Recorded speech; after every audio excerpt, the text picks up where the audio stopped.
Change Mr. Hayes to Professor Hall to align with the guidelines for the University Placement Officer character, distinguishing him from the part supplier. Narrative alignment. The English text initially included a birthday party scene that was not present in the provided Chinese source text. Has been adjusted to end exactly where the Chinese source ends, with Ethan repairing the computer and anticipating giving it to Grace to ensure accuracy. Source text verification. The woodpecker joke and milk mustache scenes were verified against the provided Chinese text, which appeared in the unnumbered block following, and retained. The evening sky was bruised with purple as Wayne Tank Turner pedaled hard, giving Ethan Ford a lift home on his bike. As they passed a small electronics store near the commercial district, Ethan tapped Tank's shoulder. Hold up, Tank. Stop here. What's uppy, man? I'm buying a phone. Can't survive without one these days. Ethan hopped off the back pegs. Wait here, I'll be quick. The shop was cramped, the glass counters cluttered with pagers, chunky landlines, and the latest cell phones. There was also a section for trade-ins. Ethan went straight for the prize, a second-hand Nokia 3310. Brand new, these bricks went for about $150. The shop owner, a guy with grease under his fingernails, opened the bidding on the used one at $80. Ethan leaned in, turning on the charm and the hard logic of a seasoned haggler. After 5 minutes of back and forth, he walked the guy down to $60. He threw in another $20 for a prepaid SIM card with a decent block of minutes. $80 total. Ethan fiddled with the gray device, feeling the satisfying weight of it. The 3310 was the king of the hill right now. Indestructible, reliable, capable of SMS, and crucially, it had Snake. Finally, I'm connected. Ethan stepped out, flashing the device at Tank. Feast your eyes, Tank. We are now mobile. No way. Let me see. Tank grabbed it, treating the plastic brick like it was made of gold. Man, I've seen these in ads, but never held one. Ethan showed him how to text and navigate the menu. Tank looked at him with pure hero worship. Don't drool on it. Ethan laughed, clapping him on the back. Stick with me. Once we start raking it in, I'll get you one too. For real? E-man, I love you, bro. Tank shouted, causing a passerby to stare. Easy, Tiger. I don't swing that way. It's getting dark, let's roll. It was past 7 when Ethan walked through his front door. The smell of meatloaf and savory gravy hit him instantly. Smells amazing, Mom. What's the occasion? Ethan called out, kicking off his shoes. Mary Ford walked out of the kitchen, wiping her hands on a dish towel. Look who finally decided to come home. You've been running around all day while Grace has been here helping me with the chores. Go wash up. Dinner's ready. Ethan looked over to the living room. Grace Miller was sitting on the sofa, watching TV with the posture of an angel, though he knew better. She turned to look at him. Where did you and Tank go, Ethan? She asked, her tone carrying a hint of accusation. Didn't think to invite me? Ethan walked over, lowering his voice. Relax. We were just fixing some computers. Why? Did you miss me after only one day? Grace's cheeks flushed pink. In your dreams. Only an idiot would miss you. She huffed, turning her nose up. Ethan, after you stuff your face, come with me. I have something for you. Ethan paused. For me. You'll see after dinner, she said mysteriously. Ethan scratched his head. What was she plotting? Was this a prank? He'd have to keep his guard up. He washed his hands and sat at the table, just as his father, Frank Ford, walked in, looking exhausted. Dad, late shift? Ethan asked. Union meeting, Frank sighed, sinking into his chair. The guys at the mill are organizing a committee to go downtown and demand answers about benefits. I had to stay for the vote. He shook his head. Tri-State Steel is a mess. I heard George Miller got sent to Pittsburgh to talk about a merger with U.S. Steel. The guys aren't happy. Ethan nodded silently. He knew the history. Tri-State Steel wouldn't survive the next year. It was just one of thousands of factories in a rust belt about to go under or be swallowed up. The great layoff wave was coming. It'll be okay, Dad. We'll cross that bridge when we get to it, Ethan said reassuringly. No shop talk at the table, Mary chided, bringing out a serving bowl. Eat. Dinner was a feast. Meatloaf, mashed potatoes, green beans with bacon, and a clam chowder that was surprisingly good. Ethan knew Grace's presence had inspired the upgraded menu. After dinner, Grace and Ethan went downstairs to walk it off. The residential compound was quiet, the amber streetlights casting long shadows. Okay, Grace said, stopping him and covering his eyes with her hands. Don't open them. Why? You trying to jump me? Ethan teased. In your dreams, pervert. Grace sputtered. I told you I have a surprise. Keep them closed. She removed her hands. Ethan cracked one eye open. Grace was standing right at him. Uh-huh. You peeked. You are so untrustworthy. I didn't see anything, I swear. Turn around. Face the wall. Don't move. She grabbed his hand. Her skin was soft, warm, and spun him around. Ethan squeezed her hand for a second before she pulled away. Hey, let go, she whispered, though she didn't sound truly angry. Ready yet? Hold on. He heard her footsteps recede, then the clicking of a bicycle chain. A moment later, she returned. Okay, turn around. Ethan turned. Grace was standing there, beaming, holding the handlebars of a brand new, metallic blue Schwinn mountain bike. She'd spent 2 years of her save allowance on it. Almost $130. Ethan's old bike was a rust bucket that threw its chain every other mile. She wanted him to have something reliable. This is for me? Ethan asked, staring at the bike. Yeah, do you like it? Ethan felt a pang of conflicting emotions. He just bought a phone and was planning to buy a car soon. And here she was, spending her life savings on a bike for him, so he wouldn't have to walk. It's amazing, Ethan said, forcing a bright smile. Grace, this is incredible. You don't look excited, she said, her smile faltering. If you don't like it, I can return it.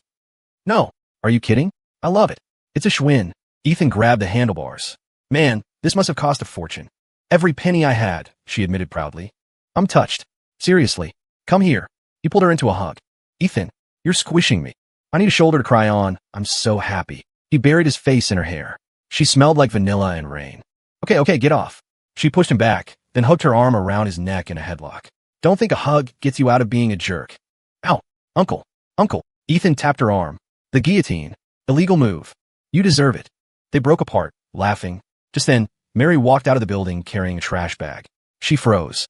Ethan and Grace froze. To Mary, it looked like they were entangled in a very intimate embrace. Mom, we were just wrestling, Ethan said quickly. Grace immediately let go and smoothed her shirt. Hi, Mrs. Ford. Just helping with the trash. She grabbed the bag from Mary's hand and sprinted toward the dumpster. Mary gave Ethan a look. Son, are you bullying Grace again? No, she had me in a headlock. Be nice to her, Mary warned, heading back inside. Grace jogged back. Did she buy it? She thinks I'm a bully. Thanks for that. Grace giggled. Come on, let's test drive this thing. I'll ride on the pegs. Where to? The downtown strip. I want a milkshake. Hop on. The downtown strip, a few blocks near the river where the old brick warehouses had been converted into shops and eateries, was the go-to spot for everyone from the steel mill. It had diners, bars, street vendors, and neon lights. Ethan parked the new bike at the edge of the strip. Seems a bit quiet tonight, Grace noted. The sidewalks were usually shoulder to shoulder on a Saturday, but tonight the crowd was thin. The looming layoffs at the mill were making people tighten their belts. What do you want to check out? Ethan asked. Let's look at clothes, Grace suggested. Or maybe, I'm buying, Ethan said. They wandered through the stalls. Grace, despite her tomboyish energy, loved to shop. She stopped at a booth selling accessories and clothes. Her eyes landed on a display of bras. Looking for something specific, honey? The older woman running the booth asked with a wink. Lace? Cotton? Just looking. Grace mumbled, face heating up. Ask your boyfriend, the woman chuckled. He's the one who has to look at it, right? Grace turned beet red. He's not my boyfriend. Could have fooled me, the woman laughed. You two make a cute couple. Grace picked out 2 beige ones with lace trim. How much? 15 each. $30. Grace bit her lip. Maybe next time. Ethan stepped in. We'll take them. He slapped the cash on the table. Ethan, my treat. Consider it a thank you for the bike. The woman bagged them up, grinning. He's a keeper, sweetie. They walked away, Grace holding the bag like it contained contraband. You didn't have to do that. You need support. I provide support. Ethan deadpanned. Grace pinched his arm hard. Shut up. Next, they hit the food stands. They grabbed corn dogs and wandered down to Old Lynn's Diner, a walk-up window famous for its dessert shakes and sweets. They grabbed a plastic table on the patio. What do you want? Ginger vanilla shake, Grace said. I'll get the coconut sago. And don't steal mine, Ethan warned. I won't. 2 shakes and an order of fries. Ethan ordered from Mr. Lynn. Coming right up. Mr. Lynn leaned out the window. Ethan, Grace. Haven't seen you two in a while. Studying hard. SATs are coming up, Grace said. Good. Don't spend all your time making eyes at each other, Lynn teased. We aren't, Grace protested, but Lynn was already back at the blender. Why does everyone think we're dating? Grace grumbled, stabbing a fry. Because I'm irresistible, Ethan smirked. And you're here. You wish. They sat in comfortable silence for a while, just people watching. Grace finished half her shake, then eyed Ethan's coconut drink. Is yours good? Don't even think about it. Just 1 sip. Fine. 1 sip. Grace grabbed his cup and took a massive gulp, draining half of it. Hey, Ethan snatched it back. Oops, she burped. It was good.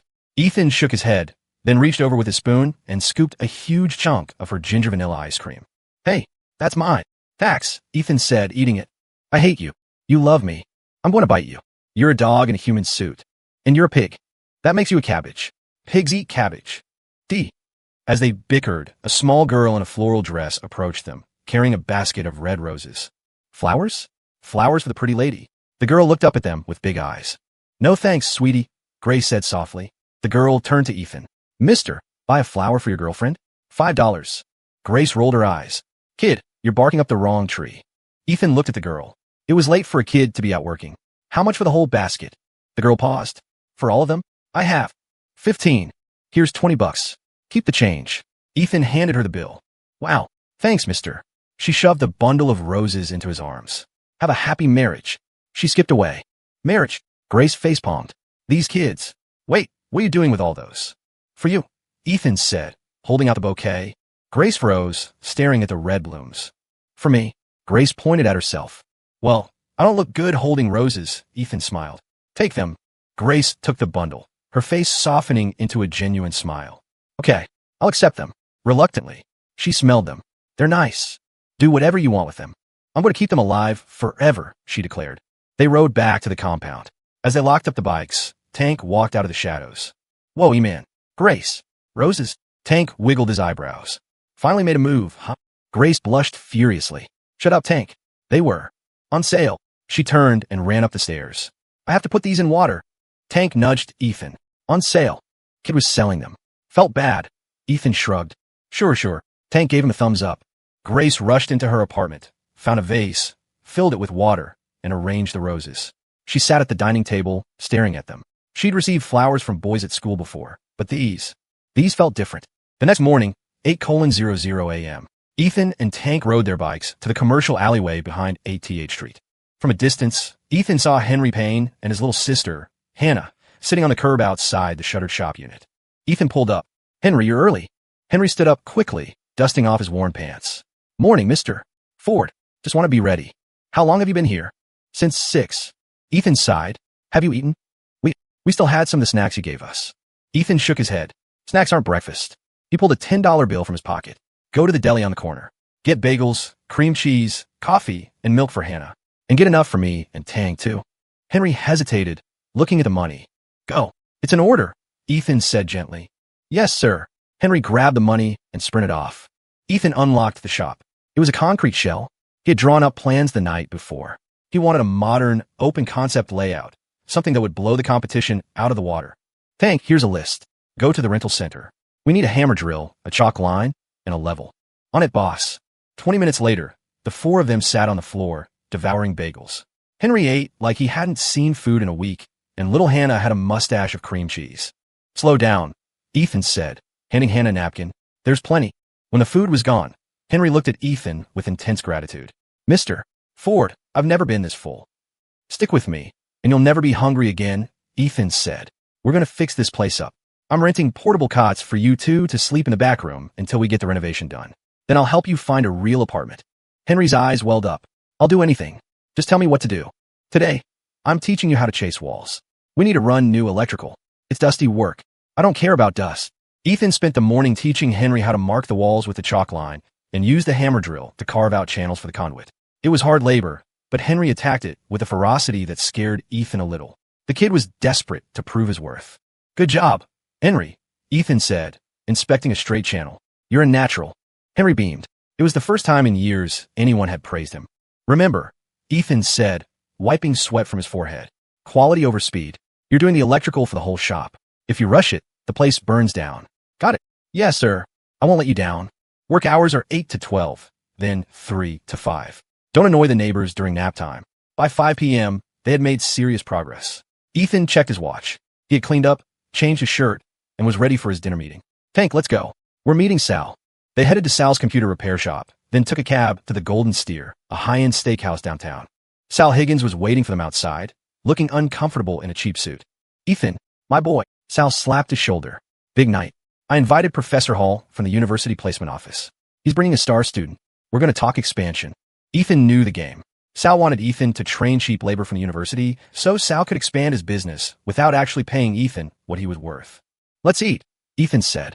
So, we're really doing this? Tank whispered as they walked into the restaurant, eyeing the Mercedes and Cadillacs parked out front. Just follow my lead, Ethan said. Don't be intimidated. It's just dinner. They were led to a private booth. Sal ordered a round of appetizers. A few minutes later, the door opened.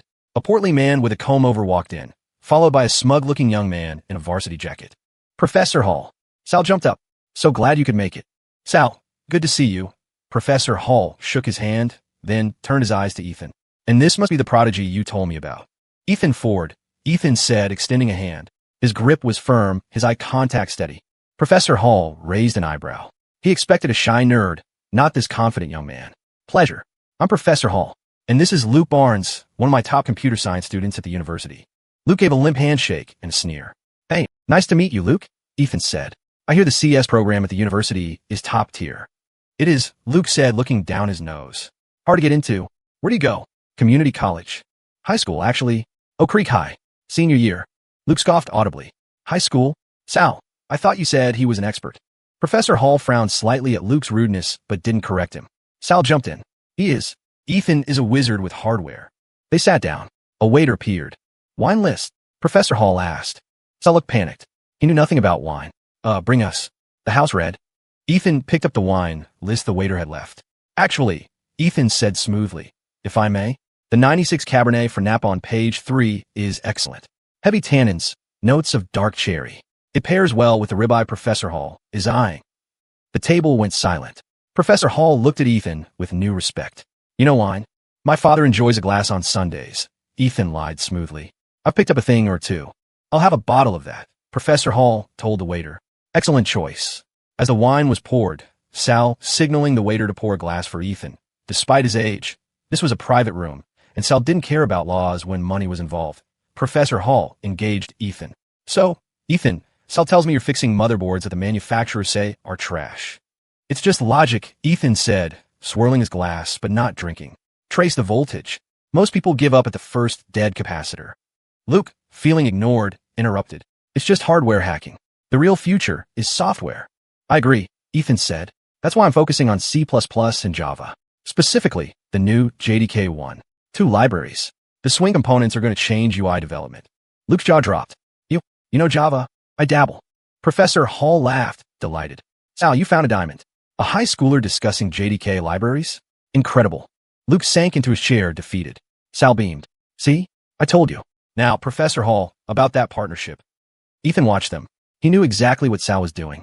He was the bait. Sal wanted the university to funnel students to his shop for internships, where Ethan would train them for free and Sal would pocket the repair fees.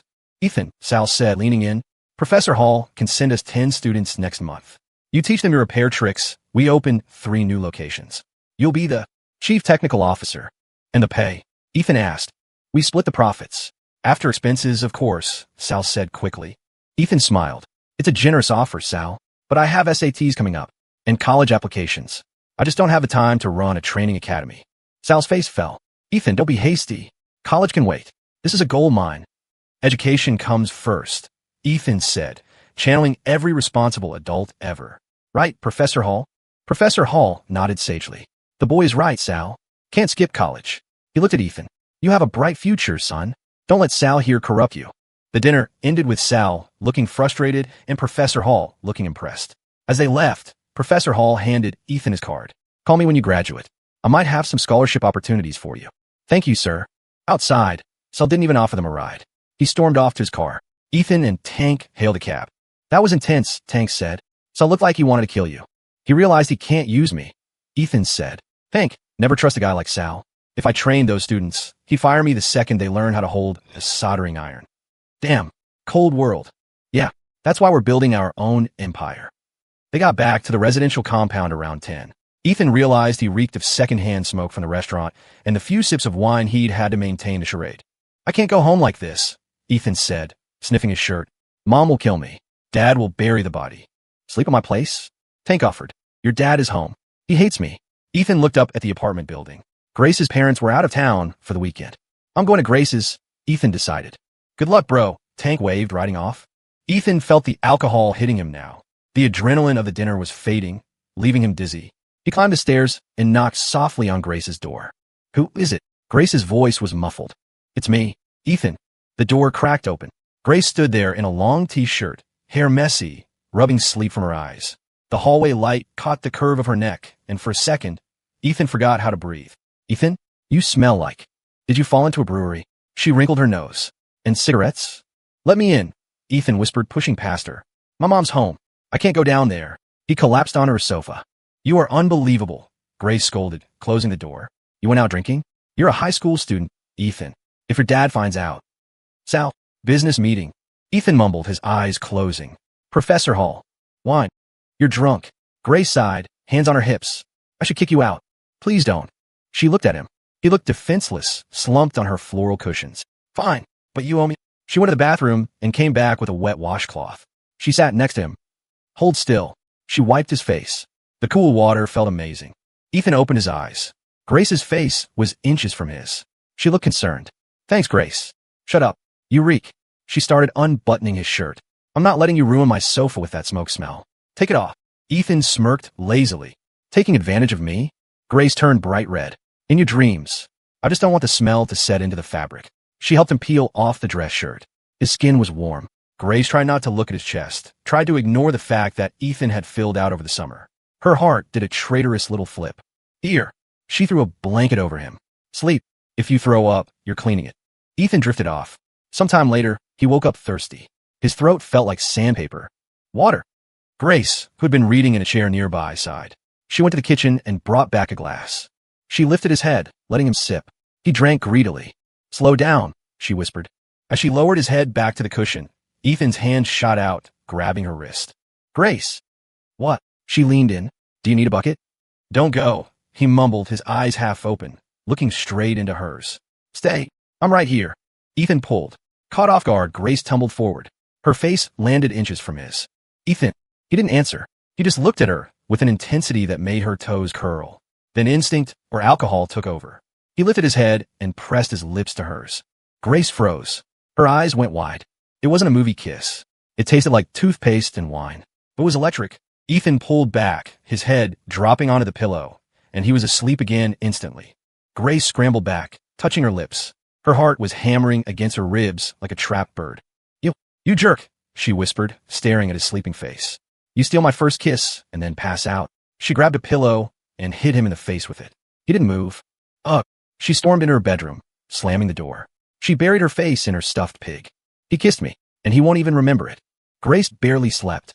Every time she closed her eyes, she felt his lips. Around 3 a.m., she heard stumbling in the hallway. The bathroom door opened and closed. Then silence. She drifted off eventually. The morning sun hit her face like a laser. Grace groaned, rolling over. Her arm hit something warm, something solid. She opened her eyes. Ethan was sleeping next to her. In her bed. Grace screamed. Ethan jolted awake, flailing. What? Who's dying? He looked around. Pink walls. Stuffed animals. Grace staring at him with murder in her eyes. Why are you in my bed? Grace shrieked, kicking him. Thud. Ethan hit the floor. Ow. Grace, what the hell? Get out. Pervert. Wait. Ethan held up his hands. I woke up to pee. I must have walked into the wrong room. It was dark. Grace pulled the duvet up to her chin. Did we? No. I kept my pants on. Ethan checked. Mostly. Oh my God. Grace put her head in her hands. Just then, a knock at the front door. Grace? Are you up? It was Mary Ford, Ethan's mom. Ethan's eyes went wide. My mom. If she finds you here. Grace whispered, panic rising. Hide me. Where? Under the bed. Grace. Mary knocked again. Open up. I need to borrow some sugar. Grace jumped out of bed, smoothed her hair, and cracked the bedroom door, shouting toward the front. Coming, Mrs. Ford. I'm just changing. She shoved Ethan toward the closet. Get in. I'm not going in the closet. Get in. She slammed the closet door on him and ran to the front door. Hi, Mrs. Ford. Grace said, breathless. Mary looked at her. Everything okay? You look flushed. Just exercising. Morning calisthenics. Right. Have you seen Ethan? His bed hasn't been slept in. Ethan. Grace's voice squeaked. Oh, he stayed at Hank's. He called me. Said they were doing guy stuff. Mary sighed. That boy. All right. Thanks, Grace. Mary left. Grace locked the door and slumped against it. Is the coast clear? Ethan's voice came from the bedroom. He walked out, looking sheepish. You owe me, Grace said, pointing a finger at him. Big time. I know. Ethan grinned. Breakfast. You're buying. Deal. And Ethan. Yeah. Grace looked at him. She wanted to ask about the kiss. She wanted to know if he remembered. But looking at his clueless, hungover face, she knew the answer. Get out of my house. Yes, ma'am. Chapter 37. The next morning, the awkwardness had mostly evaporated, replaced by their usual banter. They rode their bikes toward school, the crisp air clearing the last of Ethan's headache. Stop, Grace yelled. Ethan braked. What? You promised. Breakfast tax. She pointed at a convenience store. I want a rocket pop. It's 7:30 in the morning. Did I stutter? Ethan sighed and went inside. He came out with 2 red, white, and blue popsicles. Grace unwrapped hers and took a bite. Breakfast of champions. Ethan watched her. She was eating it with distinct enthusiasm. You got some. He gestured to his lips. What? Never mind. They pedaled past a new storefront under construction near the school. A banner read, Cyber Cafe, opening soon. Grace slowed down.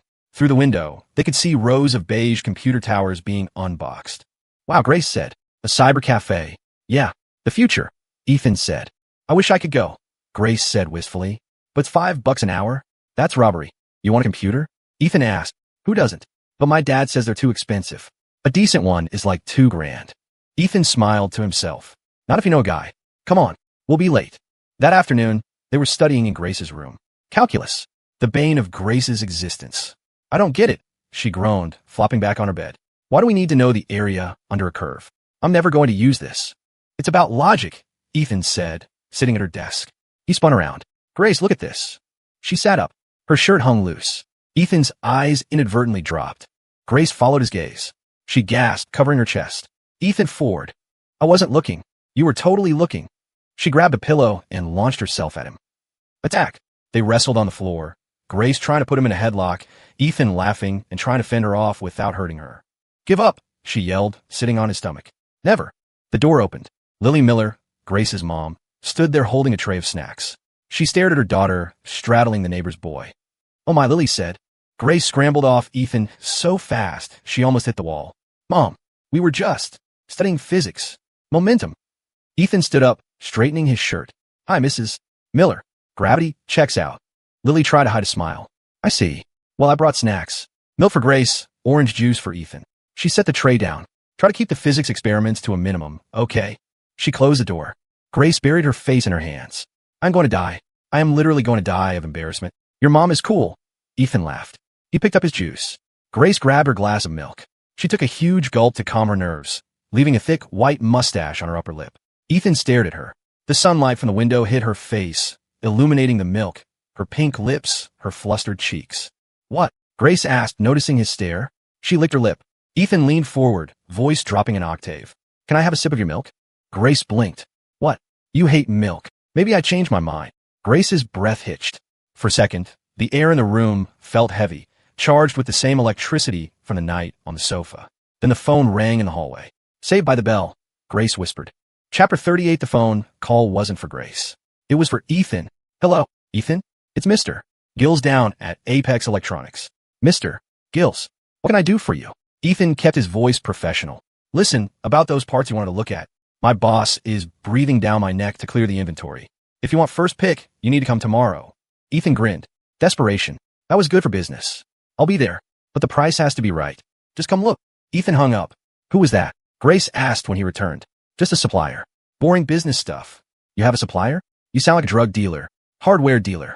More addictive. Saturday morning. Ethan and Tank stood inside Apex Electronics. It was a chaotic warehouse filled with stacks of old monitors and towers. Mr. Gills, a sweating man in a short-sleeved dress shirt, led them to the back. Here it is. The graveyard. 25 computer towers sat in a pile. They were dirty, some missing side panels. These came from a failed office startup. Mr.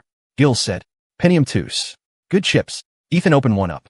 1997 vintage. Good motherboards, decent RAM slots. But the hard drives were mostly dead or missing, and the power supplies were shot. They're junk, Ethan said flatly. They just need a little love. Mr. Gills pleaded. Mr. Gills, half the components are fried. I'm buying scrap metal here. Ethan kicked a tire metaphorically. I'll give you $2 grand for the lot. $2 grand. I can't do that. $4 grand. 2.5. Cash. Today. And you deliver them to my shop. Mr. Gills looked at the pile of junk that was taking up valuable space. Fine. 2.5. Ethan shook his hand. Back at the unit on 8th Street, Henry and Tank helped unload the haul. What are we going to do with these? Tank asked, coughing in the dust. We rebuild them. Ethan said.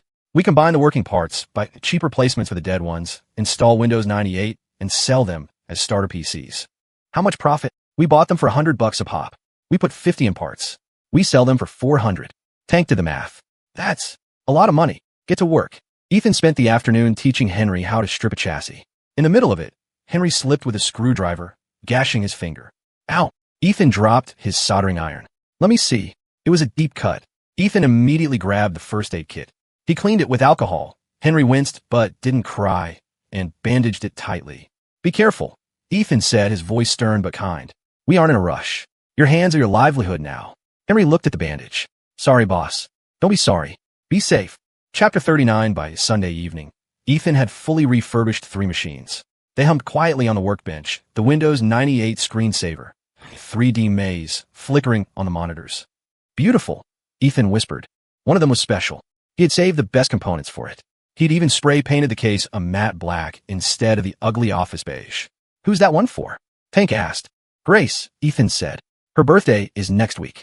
She's turning 18. Tank grinned. The big one. You gonna tell her how you feel? I'm gonna give her a computer. Let's start with that. His phone rang. It was Sal. Ethan, where have you been?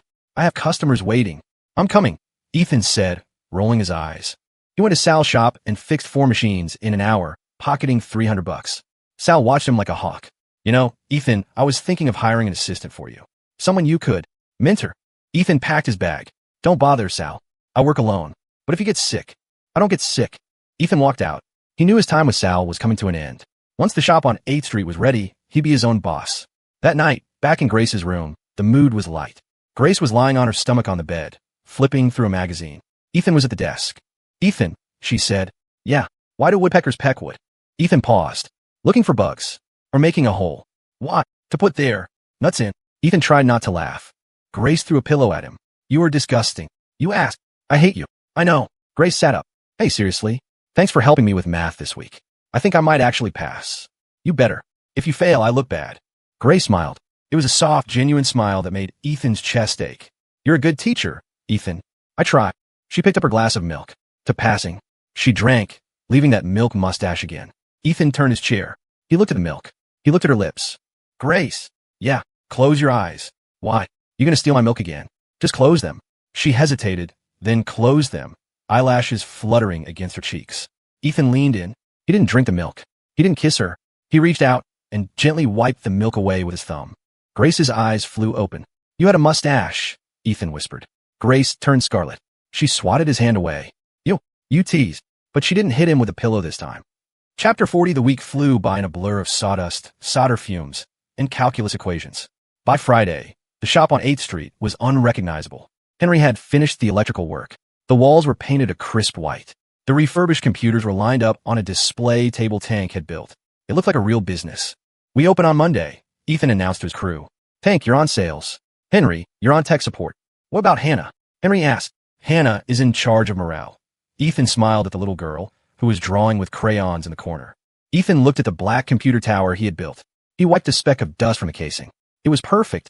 A Pentium 2 processor, 64 megs of RAM, a Voodoo graphics card. It was a beast of a machine for the year 2000. He unplugged it and began to pack it up. Tank, help me load this one into the station wagon later, Ethan said. Sure thing. You ready for tomorrow? Tank asked. Ethan nodded. Tomorrow was Saturday, Grace's 18th birthday. He ran his hand over the smooth metal of the computer case. 18 years old. Grace is 18, Ethan thought, a wave of nostalgia hitting him. We've been in each other's lives for 18 years. He pictured her face when she saw it.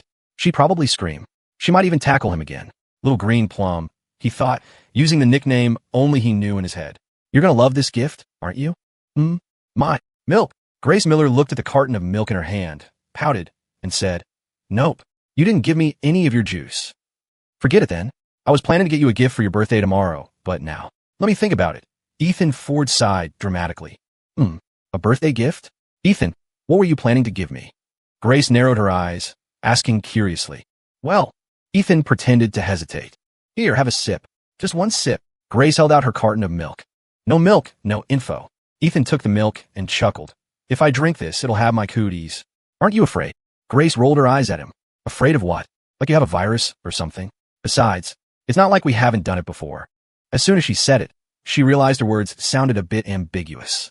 Her cheeks flushed red, and she turned her head away.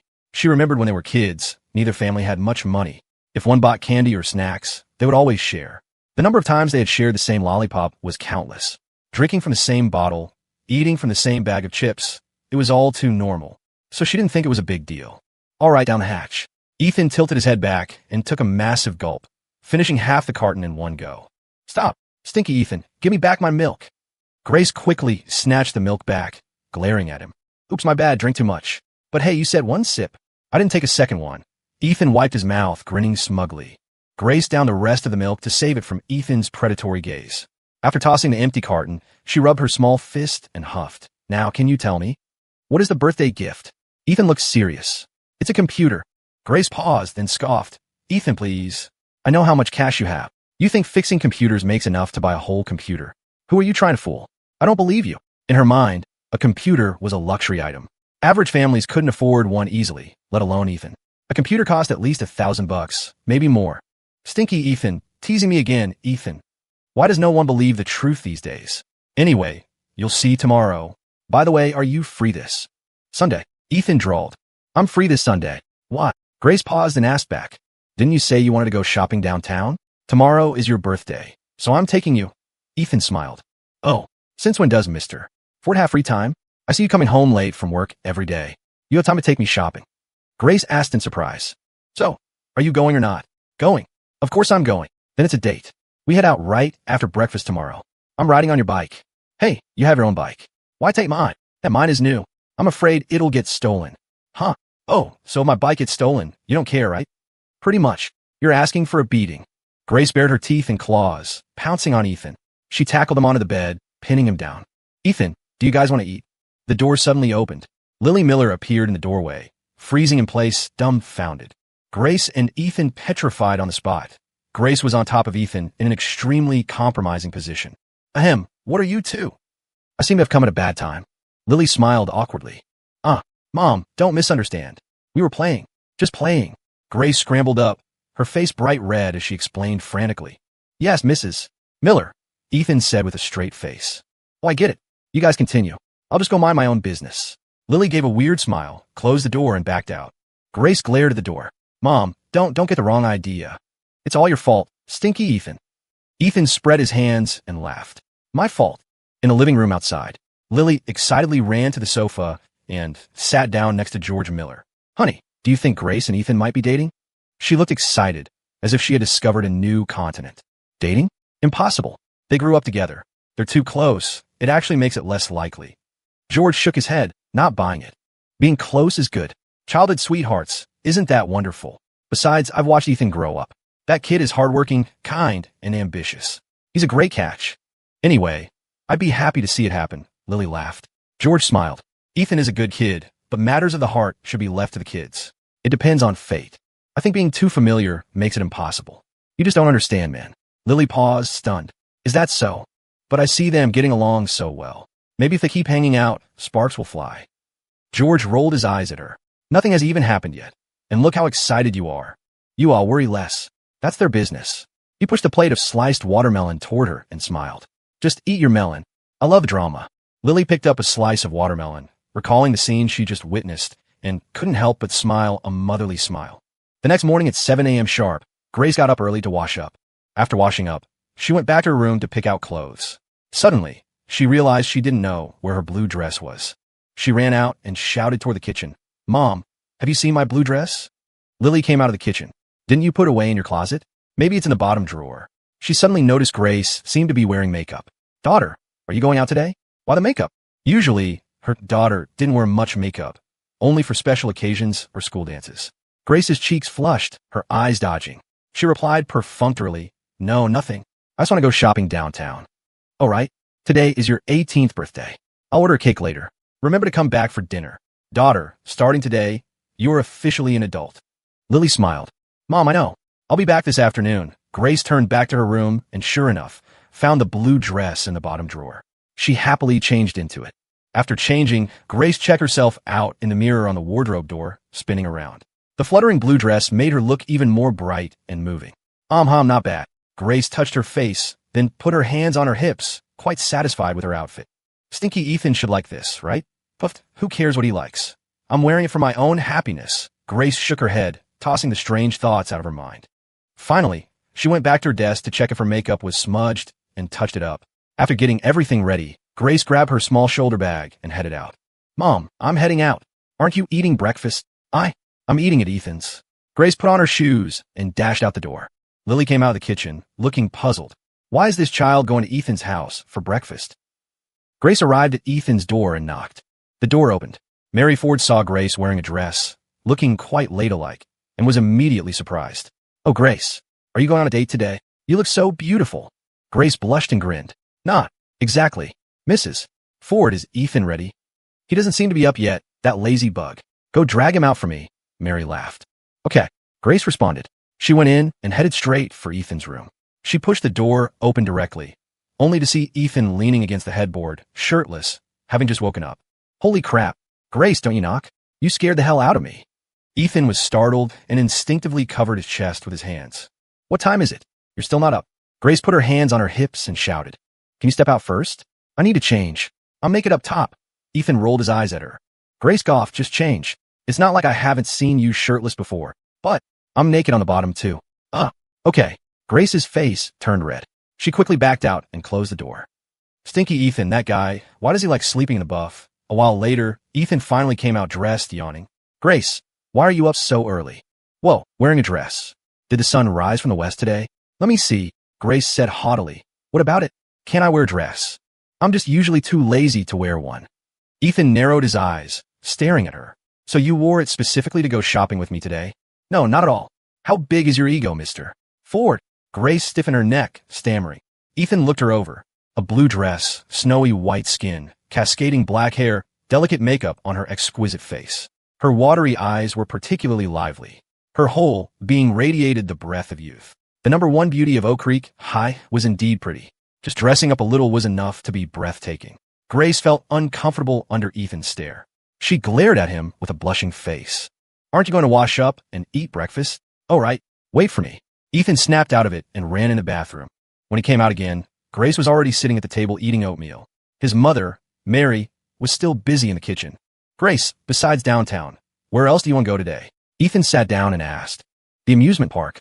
I haven't been in ages. It's my birthday, gotta have some fun. Grace muttered while eating her oatmeal. All right, I'll take you to the haunted house. Ethan rolled his eyes playfully and chuckled. Haunted house? Boring. I've never been scared since I was a kid, Grace said disdainfully. Ethan, right, I forgot. She's not a normal girl. Stinky Ethan, hurry up and finish so we can go. Please, the oatmeal is hot.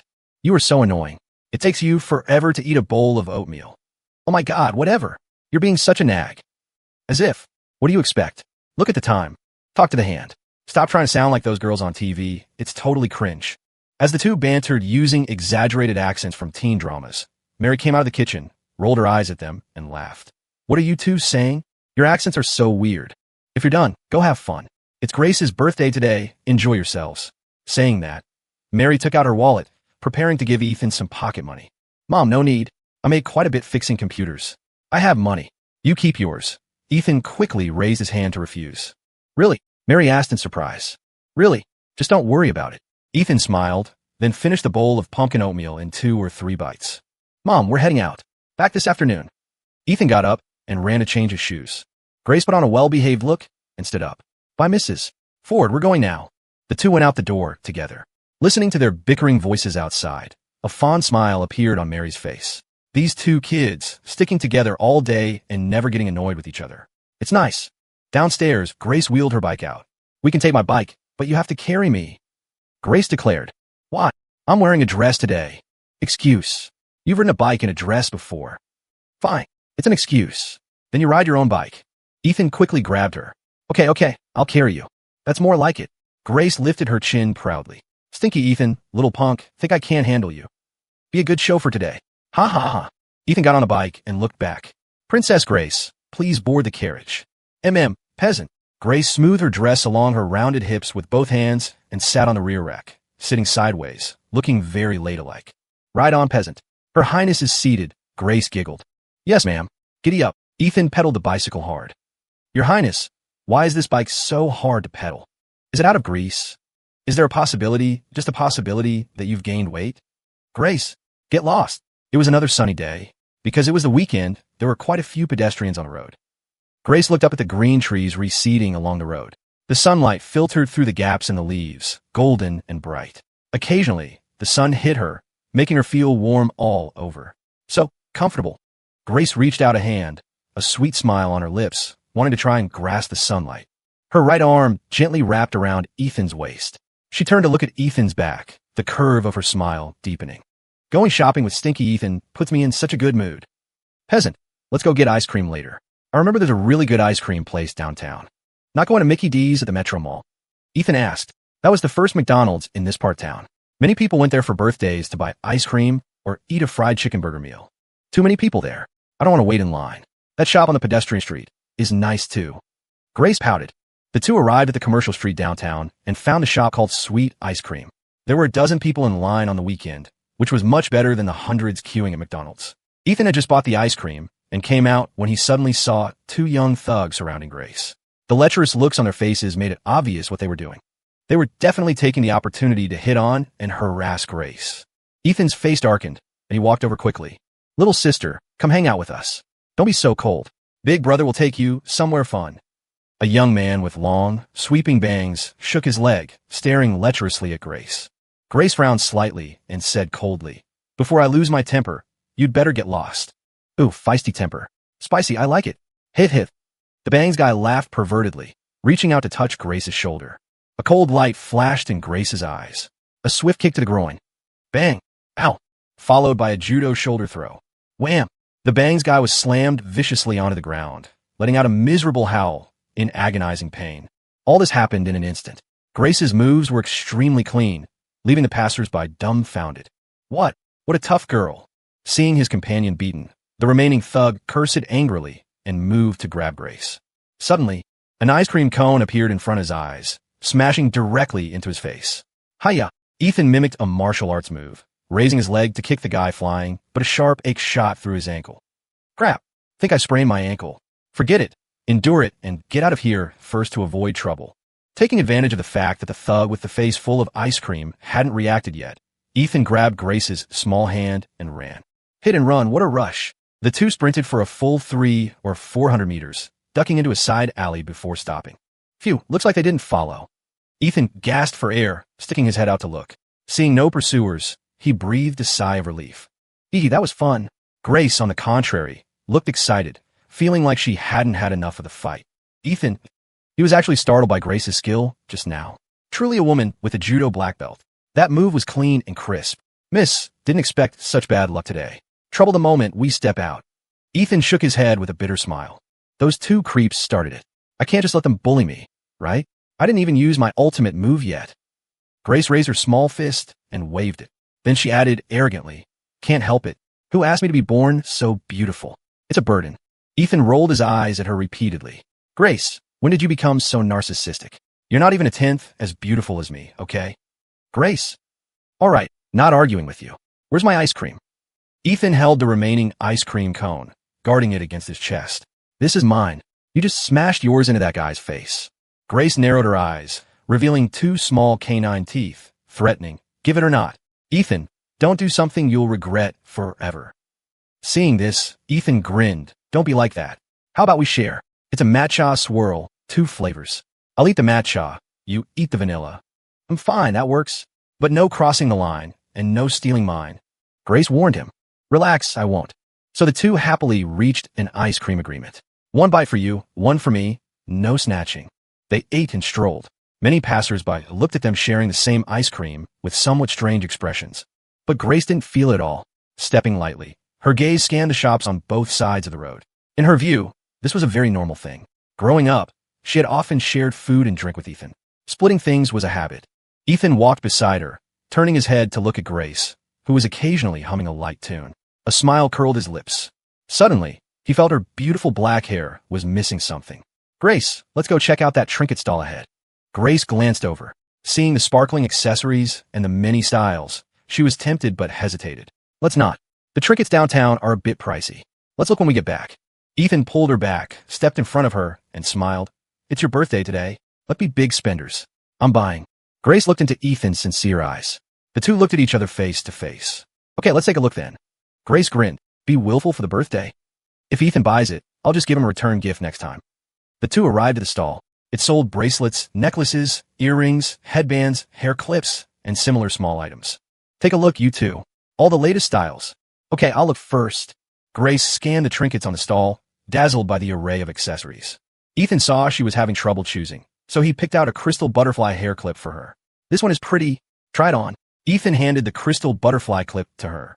The middle-aged man quickly praised, Miss, your boyfriend has a sharp eye. I just got this clip in the day before yesterday. Latest design. Boyfriend? Sir, you misunderstood. He's not my boyfriend. Grace paused, defending herself in a low voice with a red face.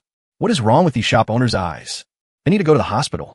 The middle-aged man chuckled, a look of realization on his face, then said, Haha, is that so? My apologies. I saw how compatible you two looked and assumed you were a couple. We aren't. An awkward look appeared on Grace's face. She pouted and took the hair clip from Ethan. She put the clip on. A touch of crystal brightness was added to her beautiful black hair. How is it? Does it look good? Grace spun around, feeling even more radiant. Not bad, not bad. Looks like my taste is decent. Ethan laughed, praising himself. Then let's get this one. Boss, how much is this clip? Grace took the clip off and asked. $5. The middle-aged man rubbed his hands and smiled. What? $5 for this? Sir, this kind of accessory only sells for $3 back in my neighborhood. Grace asked in surprise, feeling it was a bit expensive. $2 could buy a whole breakfast burrito. But she liked the clip. She wanted to buy it, but felt it was too pricey. Ethan smiled and said, Hey, boss, wrap it up. Then he said to Grace, It's your birthday today. I'm buying it for you. $5 isn't expensive. All right, then thank you, Mr. Ford. Grace smiled. Grace left the stall to look around outside. Young man, not bad. Keep it up. I'm rooting for you. The middle-aged man bagged the item, handed it to Ethan, gave a thumbs up, and whispered, Have a good business, boss. Ethan chuckled lightly and turned to find Grace. Grace blinked her big eyes and asked curiously, What were you guys whispering about? Nothing. Ethan, where are we going to play next? Grace, I'm taking you somewhere. I prepared a special birthday gift for you. What is it? So mysterious. Haha, you'll know when we get there. Ethan led Grace to the front of the shop. What is this place? Grace looked up suspiciously at the storefront of the converted residential building. My base of operations. Come on in. Ethan smiled, opening the door. Boss. Henry Payne saw Ethan, put down his hammer, and stood up to welcome him. Henry, you're not resting on the weekend? Ethan saw Henry's clothes covered in dust and his eyes slightly bloodshot, looking a bit exhausted. I'm not tired. No need to rest. I want to finish the tasks you assigned as soon as possible, Henry said with a raspy voice. You need work-life balance. If you keep going like this, your body will collapse before the work is done. No work today. Your only task for today is to rest well. If I catch you working, I'll dock your pay, Ethan said sternly. Henry felt a warmth in his heart and let out a breath. All right, boss, I understand. He suddenly noticed the stunning girl standing behind Ethan.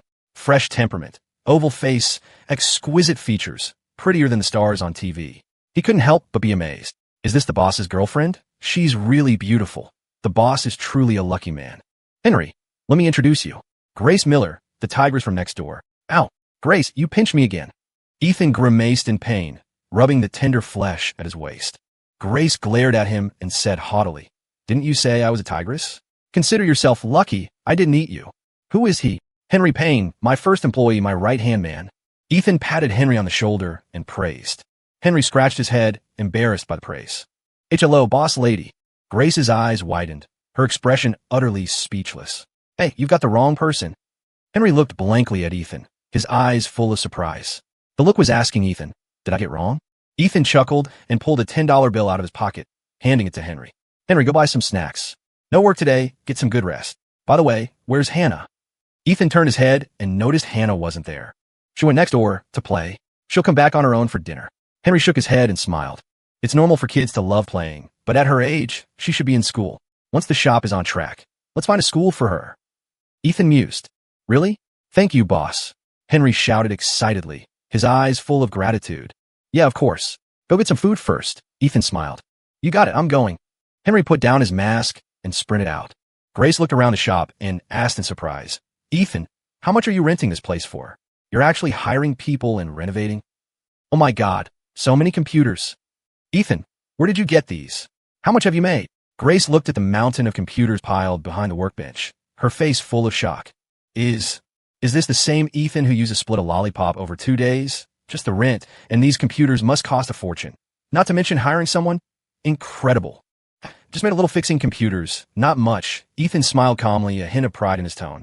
Reliving a life. If he couldn't even make his first pot of gold, he'd be wasting his reputation as a dark horse entrepreneur from his past life. Wow, so many computers? Do they all work? Grace excitedly ran to the pile of computers, touching and looking. She had always wanted a computer, to surf the web, to talk and chat with people from all over the country, even the world. How cool is that? She had been longing for one for years, but she also understood her family's financial situation wasn't great. A computer was a luxury for her family. So whenever she heard well-off classmates talking about computers, instant messenger, and games, she was very envious. But she could only envy secretly. Seeing so many computers piled here, even though they looked old, her eyes lit up with excitement she couldn't suppress. Old computers were still computers. A second-hand computer cost at least $400 or $500. That was still quite expensive. Only fixed 2 so far. The others aren't ready yet. Ethan smiled. He walked over and patted the computer on the workbench. This computer is your birthday present. Grace rose for a full 3 seconds. What? A birthday present for me? Ethan, are you serious? Really? Grace grabbed Ethan's arm excitedly, disbelief written all over her face, confirming repeatedly. Ethan rolled his eyes at her. Of course it's true. When have I ever lied to you? Growing up, have you ever stopped tricking me? Ahem, let's not dwell on the past. Let bygones be bygones. Anyway, I'm not tricking you this time. Really? But I do have one condition. Grace quickly crossed her arms over her chest, wary. Ethan, let me state this up front. I'm not selling myself. Not even for 2 computers. Ethan's mouth twitched. Grace, what kind of person do you take me for? Do I look like a pervert? Grace looked him up and down and said seriously, looking at it this way pretty much all over. Ethan, understood. Grace burst out laughing, trembling with mirth. Don't make that face. Just teasing you. Say it, what's the condition? As long as it's not too excessive. Agreeing isn't a problem. Ethan really wanted to say be my girlfriend, but felt it was unrealistic and might scare her off. Haven't thought of it yet. I'll tell you when I do. Ethan narrowed his eyes, saving a card for later. Fine, tell me when you figured out. Let's figure out how to take the computer back. Maybe go get the internet set up, what do you think? Grace touched the computer, unable to wait. I'll find a guy with a truck to haul it back later, Ethan said. Then you carry it. Grace, do you take me for a pack mule? You can't do it? Emmett, it's not that I can't. I'll work like a dog for you. Why does your tone sound so weird? Does it? No, right? Grace sat in front of the computer and asked excitedly, Ethan, how do you play on the computer? I'll teach you the operations. This is the mouse, this is the keyboard. Ethan extended his hands from behind her, encircling her in his arms. He placed one hand over hers on the mouse, teaching her the basics. Grace felt Ethan's breath by her ear. Her little heart thumped for no reason, and her cheeks burned. Left click to select, right click to open options, double click left to open software, Ethan instructed earnestly. But Grace felt his hand was hot, and it seemed to carry electricity. She didn't hear much of what Ethan said. Got it. Ethan looked down and asked. Got it. Turns out it's so simple. Grace laughed awkwardly, blushing. Next, I'll teach you typing. You know phonics, right? Use this shortcut to bring up the input method, then just type. It might be slow at first, but you'll get used to it. Ethan explained carefully. A while later, Henry returned with snacks. Boss, food's here. Grace's eyes flickered.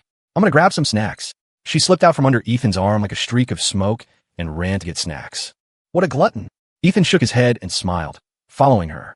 Henry had used the $10 to buy as many varieties of snacks as possible. Grace ate cookies, but seeing Ethan pull out a Slim Jim, she wanted one too. But he only bought one. No more Slim Jims? Just one. Grace deflated. Just bite lightly, careful not to chip your teeth. I won't. I'm not a kid. I'm an 18-year-old adult, okay. Hey, I'm fan over that stick. What, not convinced? Want to talk back? Fine, here. Ethan conceded, handing the Slim Jim to her. Grace, afraid Ethan would snatch it back, immediately stuffed the sausage into her mouth. Now it's on my saliva. You can't eat it. She laughed triumphantly, then happily enjoyed it. Ethan looked at her with a weird expression. Didn't expect her to have such talent. After the 3 ate snacks, Grace wanted to learn computer repair and begged Ethan to teach her. Ethan opened up a computer tower and told her the function and role of each component and common damage issues. Grace learned seriously and carefully, and her comprehension was strong. But once she realized computer parts were essentially integrated circuits, she grasped the functions of capacitors, circuits, and pins. The two stayed in the shop until 3 p.m. Grace saw it was getting late. She had to go home. You go back first. I still have some things to do. I'll help bring the computer back later. Ethan smiled. You're not going back with me? What else do you have to do? Grace asked curiously. I still have to fix computers to make money. Otherwise, Where will the startup capital come from? Oh, right. Not bad, Ethan. Very ambitious. What do you want to do with the money? Marry you. Get lost. Who are you kidding? You've said that dozens of times since we were kids. All right, I'm heading back. Hurry up and finish so you can come back for cake, or there won't be any left for you. I'll eat it all myself. Grace threatened with a fiercely cute expression. Ethan shook his head and gave a bitter smile. Okay, you go back first. Why is it so hard to tell the truth these days? But then again, maybe it's because they're too close. The more serious you are, the more it sounds like a joke. Bye-bye, mister. Forward bye-bye, Princess Grace. Ethan watched Grace skipping away, looking like she was in a great mood. It was her 18th birthday, after all, and she got a birthday gift she loved. She'd probably be happy all night. Ethan smiled and was about to lift his foot to go back in when a sharp pain shot through his right ankle. He squatted down, taking off his right shoe and sock to see his ankle bruised and swollen. Crap, just my luck. Really sprained it. Ethan spat on his hand and rubbed some saliva on the swelling. It was an old wives' tale method. Didn't know if it worked, but at least it was a psychological comfort. Grace's family seemed to have some medicinal liniment. He'd rub some on when he got back.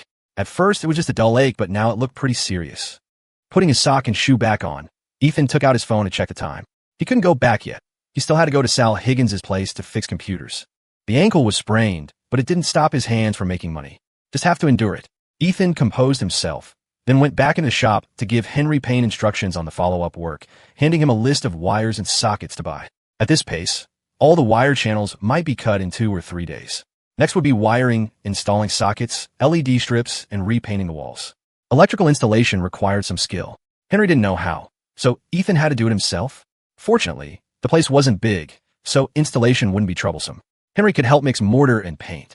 He believed that within a month, the soft furnishing for the shop could be done according to the design. Once renovated, it would definitely stun everyone. After all, it was designed with the vibe of an Apple store, highlighting minimalism, technology, and fashion. After giving instructions, Ethan went out to catch a bus to Sal Higgins's shop. After a sardine can ride, Ethan walked to Sal's shop. Just as he arrived at the door, he heard Sal's laughter coming from inside. What's making him so happy? Ethan walked into the store and saw Sal chatting with a young man wearing glasses and a plaid shirt, looking scholarly. They seemed very familiar. Hey, Ethan is here. Come, let me introduce you. Sal Higgins stood up enthusiastically to welcome him, his face piled with smiles. But in Ethan's eyes, this smile was a bit fake. Hey, Sal, looking a good mood today. Wife pregnant again? Ethan teased. Ethan, you sure know how to joke. We gotta follow the plan, quality over quantity. Hey, that's not what this is about. Sal realized he was led astray and quickly laughed. Come, let me introduce you. Gary Holt. Gary, my brother-in-law's classmate. A top student from the University of Illinois, just graduated and came back recently. Hello, Ethan. Gary Holt adjusted his glasses frame and gave a smile that didn't reach his eyes, looking a bit awkward. A college grad having to call this kid by his name like an equal. Could it be any more awkward? Hello. U of I grads are excellent talents in society, Ethan complimented casually. A look of arrogance appeared on Gary's face, and he smiled faintly. Ethan then looked at Sal. Sal, you hired such a talent too. Sal chuckled. Hey, didn't I tell you last time I needed to get you an assistant to share the pressure? Gary's great. He also studied computer science. Although he hasn't fixed computers before, he has a solid foundation in this area. He'll help you out from now on, so you won't have to work so hard. After speaking, he stared tightly at Ethan, wanting to see his reaction. Gary was the candidate he had painstakingly found to replace Ethan. As long as Gary learned enough from Ethan to work independently, he could kick Ethan out. Ethan's face was calm, seemingly unsurprised. Oh, Sal really thinks of me. Since you've decided, Sal, I have no objections. Sal was stunned. He didn't expect Ethan to have no reaction at all, and to accept his arrangement happily. Truly unexpected. Then I'll trouble Ethan to guide Gary well. Sal cupped his hands at him, then turned to instruct Gary. Gary, although you're from U of I, you're not familiar with computer repair yet. Ask Ethan for advice often. There was some displeasure in Gary's eyes, but he forced a smile. Yes, boss. I will learn well from Ethan. Asking someone several years younger for advice felt incredibly awkward. But for the job, there was no choice. Learn if he must. Ethan glanced at the two, sneering inwardly. Fatty Sal thought this little scheme could fool him. Nothing more than seeing he wasn't cooperative and wanted to arrange someone to replace him. Once this guy learned the ropes, he would naturally be out. But it didn't matter. He was going to pull out of here in a month, or so anyway. Ethan didn't react much just to stabilize Sal. Before his own shop started running, he still needed the income from Sal. If it were someone with a hotter temper, they would have fallen out with Fatty Sal already. But falling out now meant cutting off this income source. and finding other avenues will be trouble. Ethan wasn't an impulsive person. Everything depended on benefits. Do whatever is profitable. Of course, the premise of pursuing benefits was also adhering to principles of conduct. If you don't have to tear up a relationship, peace is precious. After all, making enemies is easy, but resolving grievances is hard. In business, make fewer enemies and more friends. More friends mean wider paths. Sal, how many computers to fix today? Ethan chuckled lightly, walking into the workstation on his own. There are 5 today. Some customers came specifically for you. Fast and good repairs. Ethan, your reputation is ringing. Sal complimented. Sal flatters me. Customers are actually smart. It's called competitive advantage. Mainly, our fees are cheaper than the tech towers. Ethan waved his hand modest. Ethan looked for tools at the workstation. He remembered placing his tools in different spots on the table, but they seemed to have been put away. Gary followed him in and smiled. Ethan, I stored all your tools in the drawers one by one. Don't worry, I organized them by category. Ethan glanced at him and said calmly, don't do that next time. I have my own operating habits. If you put the tools away, it's trouble for me to find them again. Before starting work, you have to understand that efficiency comes first. Don't waste time looking for tools. Gary was scolded for a couple of sentences. His expression changed, looking a bit ugly, but soon he could only laugh dryly. Yes, Ethan. I understand for next time. Ethan smiled and said no more. Sometimes you have to take the initiative in conversation. Don't be timid just because the other party is older. Ethan knew the guy was just an apprentice now. He had to give him some pressure so he wouldn't look down on him. Help me carry the tower over. Ethan began directing him to work. Fatty Sal wanted him to help and learn something. Ethan didn't care. This craft, if not explained hand in hand, wasn't easy to learn just by watching from the side. Okay. Gary turned to carry the tower over, but his face looked a bit unpleasant, trying his best not to show it too obviously. Ethan couldn't be bothered to look at his face, disassembling and repairing on his own.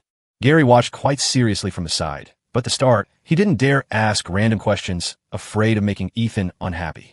He had to ask Ethan if he wanted to learn. If he upset Ethan, he really wouldn't learn anything. Being an apprentice assistant was like that. Even if he didn't like Ethan, he had to be polite on the surface. Sal sat on the other side of the shop, watching all this, a smug smile on his lips. He speculated secretly that Gary graduated from a famous university and majored in computer science, so he should learn fast, right? As long as Gary could learn half the skill, not to mention be amazing, he could completely replace Ethan's position. Then he would raise Gary's salary a bit and have him teach others. Then his computer repair business would take off. Kid, refuse to partner with me? I won't play with you anymore. Time flew by, reaching 6 p.m. Ethan repaired the 5 computers on time. After testing them one by one, he delivered them to the customers. The 5 customers saw the computers were fixed and paid the repair fees readily. Deducting Sal's cut, Ethan earned $400 that day. Ethan counted the money and stuffed it into his pocket with satisfaction. Sal, work's done today. I'm heading out. Ethan greeted Sal. Leaving already? How about grabbing a bite together later? Sal stayed polite. Ethan declined. No, a friend's birthday today. Gotta get back. Next time, definitely next time. All right then, I won't keep you. Safe trip. Sal walked Ethan out of the shop. Seeing Ethan walk far away, he huffed and turned back into the shop. Gary, how was it? Watching from the side today, did you learn anything? Sal asked Gary with a smile. Gary froze. He actually hadn't learned much this afternoon. Just watching without asking. He roughly knew what was being fixed, but still didn't understand how to fix it. But he didn't want to seem stupid in front of Sal. After all, he was a grad from a famous university. If he said he didn't understand, this high-paying job might be in trouble. So he gave a dry laugh and braced himself to say, not bad. Doesn't feel too hard. Learn some stuff. Hearing this, Sal was delighted. He patted his shoulder and encouraged, good, very good. Work hard. When you master it, I won't treat you poorly. Ethan returned home at 7 p.m., bumping into the delivery guy hauling the computers downstairs. Thanks for the hard work, sir. Ethan smiled, settling the shipping fee on the spot. Thanks for the business. Need help moving them up? The middle-aged man asked honestly, seeing that 2 computers would be hard for one person. Ethan felt the pain in his ankle and sighed helplessly. That would be great. Here's $20 for your trouble. Ethan pulled another bill from his wallet as a tip for the help. The man was pleasantly surprised and thanked him repeatedly. The 2 moved the computers upstairs. Ethan opened his door and found his parents weren't home. It looked like they were across the hall celebrating Grace's birthday. Their birthdays were always celebrated with both families eating together. It was livelier that way. After putting the computers in his room, Ethan washed his face to look less tired, though carrying the computers up had made his ankle hurt even more. After drinking some water, Ethan went across the hall and knocked. Grace opened the door. Ethan, perfect timing. Just in time for dinner. Grace laughed. I'm starving. I'm gonna eat 2 bowls of rice tonight. Ethan grinned. Walking inside, his mother Mary and Lily were cooking in the kitchen. In the living room, George and Frank were chatting, laughing about something. Son, you're back. Come here for a sec. Frank Ford waved him over. Dad, what's up? Ethan walked over, asking curiously. Heard from Grace that your recent test scores were good? Top 10 in the class. Frank asked in surprise. Yeah, performed okay. Just need to reinforce physics, chemistry, and English. Ethan grinned. Frank continued asking, confident about getting into a state university? If you get into a state school, you can attend a decent program. Grace's grades have always been good. I figure if you work hard and score well, you two could go to the same university. Look out for each other. Since you've been in the same class from elementary to high school, going to the same college would make us rest easy. Ethan's mouth twitched. How little confidence did his dad have in him? State school? That was nothing, but then again, his grades used to be average. Now, however, he was confident he could score far above the requirement for a top-tier university. I'm confident about a state school. Not hard. I told Grace, too. We can apply for the same schools, somewhere in Chicago. First choice naturally being University of Chicago or UUC, close to home. Ethan replied. Frank nodded with satisfaction. Good to have that ambition. Go for it. George smiled. Frank, I see Ethan is very confident. Trust him, he'll definitely make it. Oh, George, he only did well on this test. Before, he didn't have these grades. Still a bit worrying. Frank shook his head. George looked at Ethan and laughed. Ethan, then get a good score to show your dad. Haha, will do, Uncle George. Ethan nodded. As they chatted, Lily and Mary brought out the last 2 dishes. Come, everyone sit down and eat, Lily called out. The table was packed with 6 dishes and a soup, extremely lavish, just like a holiday dinner. George opened a bottle of good wine specifically to treat Frank. The two were old drinking buddies, visiting each other every few days for a couple of drinks. George had quite a few bottles gifted by others, and Frank got to share the fortune. The meal was lively. The two families had known each other for over 20 years. They were closer than relatives, practically family. After dinner, Lily cleared the dishes and brought out the cake. Da-da-da, time for cake. Come, daughter, light the candle and make a wish, Lily smiled. Grace nodded happily, placed a single candle on the cake, and lit it. Grace, what birthday wish are you making? This is your 18th. You're an adult now. Ethan asked curiously. None of your business. I'm not telling you. Grace said haughtily, clasping her hands to wish. Hope mom and dad stay healthy. Hope Ethan does well on the SATs and his business improves. Since he gave me a computer, I'll spare a wish for him. Grace thought to herself. Grace, did you make a wish about me? Ethan suddenly leaned in front of her, whispering with a smile. Grace's cheeks reddened. I did not. Don't flatter yourself. With that, she blew out the candle. Hey, we haven't sung happy birthday yet. Ethan exclaimed. Ethan, with your tone-deaf voice? I've heard it for over 10 years. Let's skip it, okay? Grace rolled her eyes at him. Ethan smiled helplessly. He didn't have singing talent before, but later in college, he took music electives and even signed up for training classes after graduation. He definitely had no issues now. Oh well, looks like Grace won't get to hear my angelic voice. Grace cut the cake, serving the elders first, then giving Ethan a big piece, while eating only a little herself. Why are you eating so little? Ethan asked. Too much cream. I'm afraid of getting fat. You eat more, Grace said casually. With your figure, you don't need to lose weight, do you? Ethan shook his head and smiled. Grace was shorter than him by half a head, but she was still 5 feet 7 inches tall for a girl. Mainly, she wasn't just tall, but very well proportioned. As the saying goes, 1 inch more is fat, 1 inch less is thin. She was just right. Her figure made all the girls at school envious to death. I like to. None of your business. Come on, let's go eat in my room. Grace saw George and Frank about to puff away in the house. Her sense of smell was sensitive, and she didn't want to smell the smoke. The two went into the room and sat at the desk eating cake. Ethan, do we get the computers back? Grace had been thinking about her birthday gift. Brought them back. They're in my room. I'll install yours tomorrow after school. You don't know, the delivery guy and I hauled him up 2 flights. Nearly killed me. Ethan shook his head and laughed. Grace felt a bit touched and was about to speak. Ethan continued with a cheeky grin. Give me a kiss as a reward. Grace blushed and glared at him. Get lost, taking the opportunity to ask for credit. At most, I'll treat you to breakfast tomorrow. Breakfast burrito with extra sausage. Ethan chuckled, then suddenly shifted his foot. A sharp pain shot through his ankle, making him wince and suck in a cold breath. Seeing his expression, Grace asked suspiciously, What's wrong with your foot? Think I sprained it. Kicked that guy today and twisted it myself. Ethan grimaced in pain, taking off his shoe and sock to check the injury. Looking at it, it was bad. Swollen huge, like a bun. Oh my God, Ethan, you sprained it this badly? Why didn't you tell me earlier? Grace frowned at the injury. It didn't hurt that much before. Got worse later. Just now, carrying the computers up made it hurt more. Ethan said helplessly. Grace froze. She didn't expect him to carry the computer up for her with an injured foot. She instantly felt guilty. What a dummy. Sit here and wait. I'll get the liniment. My dad's liniment works really well. Grace's eyes flashed with distress as she quickly stood up. All right then. Really need to rub some on. Ethan nodded. Grace left and returned a moment later with a small bottle of medicinal liquor. Opening the bottle, a pungent herbal smell wafted out. Give it to me. I'll rub it myself. Ethan reached out to take it. Can you do it properly yourself? I'll do it. I asked my mom to get a hot towel. After rubbing the liniment, we'll apply a hot compress. It'll heal fast. Put your foot on the chair, straighten it. Grace sat next to Ethan, poured some liniment on her hand, and then carefully rubbed Ethan's swollen ankle. Ethan was stunned. In the past, when he got hurt falling or fighting, Grace would never apply medicine for him. She'd say, be a man, do it yourself. Didn't expect her to do it herself today. Looking at Grace applying the medicine earnestly, Ethan felt warm inside. Suddenly, a sharp pain hit. Ow, ow, ow. Ethan cried out in pain. Grace, what are you doing? Grace looked up and rolled her eyes at him. I'm rubbing the medicine in hard. If I don't use force, how will it penetrate? If you want to get better faster, endure it for me. Big man, you can handle a little pain. Ethan, easy for you to say. When I applied medicine for you before, didn't you howl like a ghost? Grace looked up and glared at him again, asking back. Did I? Did I scream? That's slander. Of course you did. I still remember that time in 8th grade when you rolled down the stairs. Ha ha. Ethan recalled the scene. Grace tumbling down the stairs, falling flat on her face. That posture was hilarious. That posture was hilarious. Something to remember for a lifetime.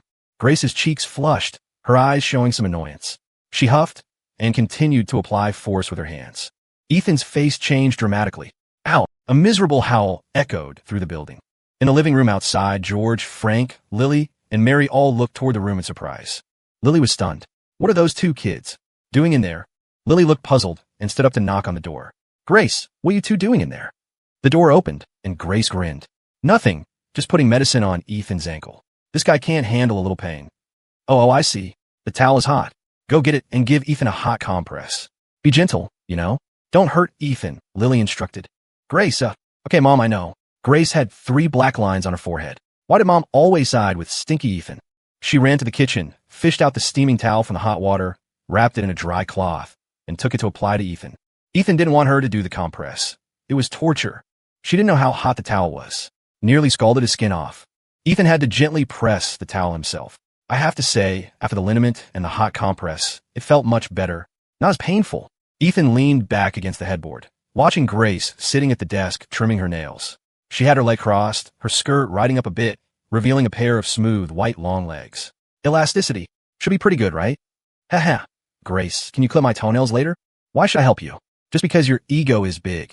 Everything about me is big, except my ego. My hands are busy with the compress. It's inconvenient. Grace looked up at him. Seeing his ankle swollen like that, her heart softened. Fine. Since you gave me my favorite birthday present today and sprained your ankle, I'll clip them for you. Ethan secretly rejoiced. Grace really had a sharp tongue, but a soft heart. Thanks. Start with the left foot. The left one doesn't hurt. Ethan pulled her pillow over, placed it behind his back, and lay down comfortably, waiting for her service. Grace rolled her eyes at him speechlessly. Stinky Ethan. She sat by the bed and started clipping Ethan's toenails with the clippers. Ethan, you need to scrub off the dead skin when you shower. It's so thick, Grace said with a look of disgust. Skin is a protective layer. Why remove it? Having skin implies security. Ethan gave a cheeky laugh. Grace paused. Why is your tone so weird? Weird where? It's very normal. Can't be bothered with you. Go back and rest after I'm done. Sprained ankle means early bedtime. Chasing me away so soon. It's 10 p.m. If you don't go back, do you plan to sleep here? Haha, that's not impossible. Stinky Ethan, do you want to ball you up and throw you out? Don't be so impulsive. At least I'm half your master, okay? Taught you to fix computers, even taught you to cook noodles. Grace pouted and huffed. The noodles you cook aren't very good either. Then why did you eat so much? Ethan retorted. That's because I was hungry. Grace insisted stubbornly. You have a nerve to talk about me? You can't cook noodles. Didn't even stir them. They were all stuck together. Ethan chuckled lightly. Grace pinched his thigh with her hand. Ow! Grace Miller, why are you pinching me? Grace lifted her chin, acting haughty. For talking about me. No mentioning the noodle incident again. Ethan grimaced. Fine. Won't mention your embarrassing moments. Stop pinching me then. Grace revealed a pair of white canine teeth. Say one more word, and I'll clip your toe off. Ethan grinned, but obediently shut up. His toe was in her hands right now. A moment later, Grace quickly finished clipping Ethan's toenails. All right, Ethan, hurry up and scram. Go back to sleep. Grace put away the clippers and clapped her hands. So fast, Ethan was a bit reluctant. The feeling of his toes being held by Grace's soft hand was really nice. Too bad good times are always short. What do you want then? You're so annoying. Grace switched to a playful accent. Fine. The king shall return. Can little Grace support me? Ethan looked at her with pitiful eyes. Okay. So much trouble. Grace pulled him up from the bed. Ethan stood up unsteadily and suddenly fell onto her, hugging her tightly. With warm, soft jade in his arms, he felt like he was ascending to heaven. A unique fragrance wafted into his nose, refreshing the heart. Grace smells so good. Stand steady. I can't hold you up. Grace's face turned red. She puffed out her cheeks, pretending to be angry. But being held by Ethan like this, her little heart inexplicably started beating faster. Oops, accidental. Ethan scratched his head and steadied himself. After putting on his shoes, he walked out of the room with Grace's support. Only Grace's parents remained in the living room. Ethan, is your foot better? Lily asked with concern. Applied the liniment and hot compress. Much better. Thanks, Mrs. Miller. Ethan smiled. Go back and rest well then. Grace, help him properly. You probably can't ride a bike to school tomorrow morning. You give Ethan a ride these next few days, Lily instructed. Grace. Mom, you are way too nice to stinky Ethan. Okay, I know. Grace responded helplessly and continued to help Ethan back. At Ethan's door, Grace immediately let go. All right, you walk the rest yourself. I'm going back to shower. With that, Grace turned and skipped back to her own home. Ethan smiled and opened the door to his home. As soon as he returned, Mary came out of the kitchen and asked curiously, Son, why are there 2 computers in your room? Oh, I bought them cheap from a recycling company. Fix these 2 up. Giving one to Grace as a birthday present, Ethan confessed honestly. All right, son. You know how to fix computers? Not bad. Didn't know you had this talent. Mary was pleasantly surprised. Heh. Average, third in the world. Ethan scratched his head and laughed. Hurry and shower. After you shower, I'll rub your foot. How can you be so careless, twisting your ankle? Good thing it wasn't your hand, or it would affect your studies. Mary put on a stern face. The SATs, aside from marriage and children, were a major life event. A moment to change one's life. Thousands crossing a single law bridge. Scoring well meant a better university and no fear of finding a job later. This was the only way for average families to turn their lives around. Mary placed extreme importance on Ethan's exams and didn't want any mishaps. I know, Mom. I'll be careful next time, Ethan said, running to his room to get clothes. After showering, Ethan sat in a chair while Mary borrowed the liniment and rubbed his ankle again before letting him go to sleep. After Ethan returned to his room, Mary's expression looked pale and exhausted. She felt a bit dizzy, steadied herself to recover some spirit, and then returned to her room. In the room, Frank was smoking by the window, frowning deeply. Ethan went asleep. You hurry and wash up too. Smoke less. Mary smiled faintly. Frank exhaled a heavy cloud of smoke, turned around, and sighed. You really don't intend to tell Ethan? No, it's just over a month until his exams. Better not tell him. I'm afraid he'll overthink it and affect his performance. The exams are important to him. Mary's face was pale, revealing a helpless smile. Frank nodded. True. Let's wait until he finishes the exams. I just spoke to George. He said he can lend us $8,000. That's almost all their savings. I'll go ask second uncle and fourth aunt in a few days. No matter what, let's try to scrape it together. Whatever we can get. Mary shook her head and smiled bitterly. It's really hard on you. If it doesn't work, then forget it. That little money isn't enough anyway. We need a huge sum, over 100,000. Where are we going to get 100,000? I think let's not waste the effort. Even if we really scrape enough, we'll hardly be able to pay it back later. After the exams, Ethan has to go to college. Keep the money for Ethan's tuition. My body should be able to hold on for 10 or 20 years. Frank shook his head. What do you get 10 or 20 years? The doctor said if you don't do the surgery soon, if it gets worse, you'll miss the best treatment window. Don't worry about the money. I'll figure it out. Don't set up the stall as much recently. Rest more. After Frank finished speaking, he sighed heavily, his face full of sorrow. Finishing one cigarette, he took another and continued looking at the night outside the window, smoking alone. In the swirling smoke, his back looked even more bent. The next morning, Ethan was still in a dream when he was woken by a banging sound from the window. Stinky Ethan, wake up. If you don't get up, I'm not waiting for you. Hearing Grace's crisp, sweet voice early in the morning, Ethan opened his eyes, a happy smile involuntarily appearing on his lips. Who wouldn't love an alarm clock like this? He rubbed his sleepy eyes, got up, put on clothes, and opened the curtains. He saw Grace at the window opposite, tying her hair. The morning sun was golden, shining in front of Grace's window, enveloping her, making her seem to radiate light. "Good morning, Grace." Ethan smiled and greeted her. Grace was tying a ponytail with both hands, chest out. Because she turned slightly sideways, she looked much bigger than usual. Truly a mountain range from the front and peak from the side. The old poets weren't lying. "Not early anymore. Go wash up. I'll pick you up in a bit. No need to make breakfast. My mom made oatmeal for you early this morning." Really? I never got this treatment." Grace pouted, clearly thinking her mother was biased. That's Mrs. Miller being good to me. Talk later. See you soon." Ethan laughed, closed the curtains, and walked quickly out of the room to the bathroom to wash up. When he walked in the bathroom, he realized his ankle didn't seem to hurt. He looked down at his ankle. The swelling was gone, only some bruising left. No pain either. This liniment is powerful. One night, and it's basically healed. Foot pain gone, mood even better. Ethan hummed a tune, finished washing up, and grabbed his backpack to leave. "Mom, I'm going to school. Mrs. Miller made me oatmeal." Ethan shouted while changing shoes at the door. But after a while, he didn't hear Mary's response from the kitchen. Mom's not up yet?" Confused, Ethan walked into the kitchen and found it empty. The stove was cold. "Mom." Ethan walked out of the kitchen and called again, but still no answer. Did Mom go out to set up the stall this early? Ethan shook his head and opened the door to leave, just in time to see Grace coming out from across the hall. She was in her usual loose, athletic uniform, full of youthful temperament. "Ethan, is your foot any better?" Grace asked with concern. Ethan's eyes rolled, and a painful look appeared on his face. "Doesn't seem completely healed. Grace, I'll have to rely on you to take me to school these next few days." "Really?" Grace looked at him with a face full of suspicion. Ethan nodded solemnly. "Really? Still hurts a bit. Probably needs a few days of rest. Life is like a play. It all depends on acting. If he didn't do this, would Grace take him to school? Totally played her, huh? Fine, let's go. I'll help you down," Grace said helplessly. Ethan walked down the stairs with her support. "Grace, did you go open the account yesterday afternoon?" Ethan asked. Currently, if you want to get online, you still had to go to the business hall to open an account, then connect the computer via the phone line. The era of fiber optics hadn't arrived yet. It was all dial-up, connecting to a specific ISP number via telephone line analog signal. The speed was incredibly slow, maxing out at 56 kbps. And if you were on the phone, you couldn't surf the web. If you were surfing, you couldn't use the phone. This internet speed was only good for browsing web pages, forums, using ICQ, or playing single-player games. Internet cafes and general businesses would use dedicated broadband. Only with broadband could you play networked games like Counter-Strike. Yeah, my parents agreed. The technician came to install it in the afternoon. But my mom only allows me 30 hours of internet time per month. About an hour a day. Can't be helped. Internet fees are expensive. About 50 or 60 bucks a month. Grace sighed. "Mrs.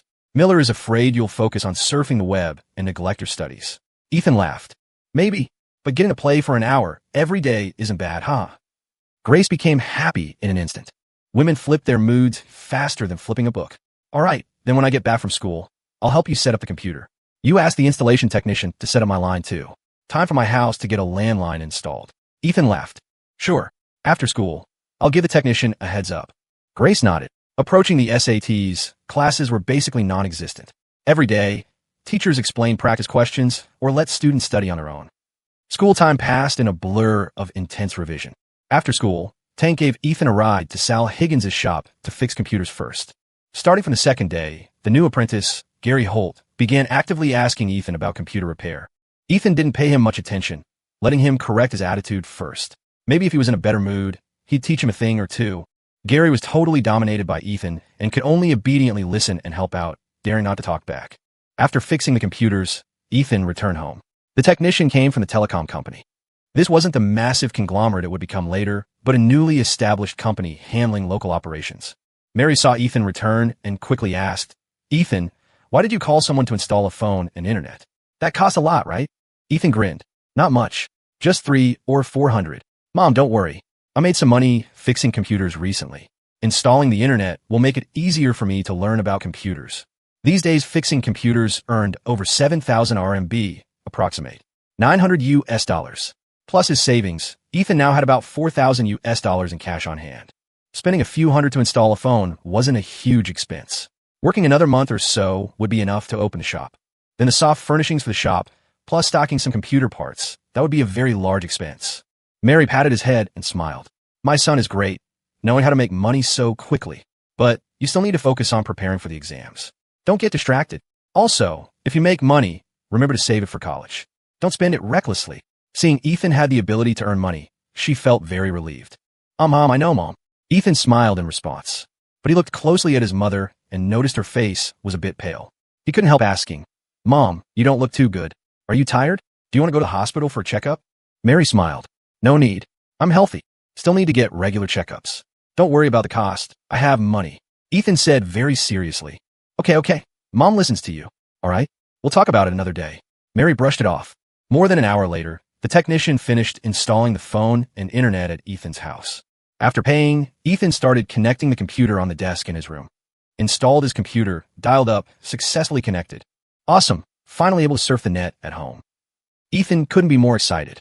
The internet, simply the greatest invention of the new century. It would change the world. Although the speed was extremely slow and unstable, taking 5 or 6 seconds to load a web page, it didn't affect Ethan's enthusiasm. With his computer, at least he could code and develop software in the future.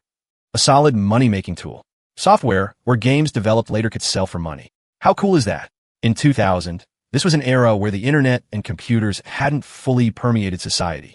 Many tools, software, or games hadn't been developed yet. Farmville, Parking Wars, poker. Even flash game sites weren't online yet. This market was a vast blue ocean. Ethan opened a few of the most popular sites like Yahoo and AOL. These were information portals and all had their own chat rooms. Currently, chatting in chat rooms, browsing portals, and visiting forums were the main social methods online. As for instant messaging, specifically ICQ or its clones, it wasn't universally dominant yet in this specific context, though it was growing. Ethan remembered this timeline well. However, this year also happened to be the year the dot-com bubble burst. The crisis severely impacted the internet industry. Pulling back his thoughts, Ethan felt he didn't currently have the ability to enter this big internet era. Maybe there will be a chance later. He downloaded an instant messenger client. A very primitive, nostalgic login interface. Gray boxes. The input interface only had user ID and password. At the bottom were 3 navigation links. Login, cancel, registration wizard. Ethan followed the wizard and registered an account. It was a 6-digit number. Input account, password, login successful. Truly a great historical moment. The first IM account was born. Ethan named his screen name Maple. While Ethan was immersed in the joy of surfing, Grace could no longer hold back and came knocking. Great, you're playing first and haven't set mine up yet. Grace puffed out her cheeks, fuming. I got excited and almost forgot. Okay, I'll go install it for you now. Ethan laughed. Ethan moved the computer to Grace's room, helped her connect to the network, check the IP address, and debug for optimal speed. After successfully dialing in, he tested the speed. Same speed, a few KB or a dozen KB. It works. Barely usable for browsing websites and forums. Ethan clapped his hands. Yay! Grace jumped up and down excitedly, happy as a child. She couldn't wait to sit in front of the computer and try operating it herself. Ethan helped her bookmark the portal addresses, then taught her some common online activities. Finally, of course, he downloaded the messenger for her and registered an account, then added his own account as a friend. That's it. We can chat online in the future. Ethan nodded with satisfaction. Grace paused, then rolled her eyes at him. Your window is right opposite.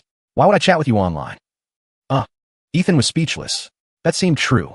Spending every day with Grace, opening the window to see face to face. Didn't seem to need IM to chat. Then you chat with people online. But be careful. The internet is deep. You can't handle it. Maybe the person chatting with you is a pervert. Don't trust netizens easily, understand? Ethan admonished solemnly. Grace nodded. I know, don't worry. I'm not a kid. All right then, I'm going back. Open the window and yell if you don't understand something. Ethan laughed. After Ethan left, Grace looked at her IM. Suddenly, her eyes rolled and a prank idea arose. Stinky Ethan, watch me mess with you. 10 p.m. After washing up, Grace returned to her room, opened the registration page, registered a new account, and then used the new account to add Ethan as a friend. Stinky Ethan, I'll be your first stranger friend. On the other side, Ethan was sitting in front of the computer browsing forums. Beep, beep, beep. Suddenly, the messenger had a new notification. Opening it, it was a friend request from a stranger named Aquagirl. A stranger adding me already? Suspicious, he accepted the request. Hello. Aquagirl sent a greeting. Ethan typed back. Maple. Who is this?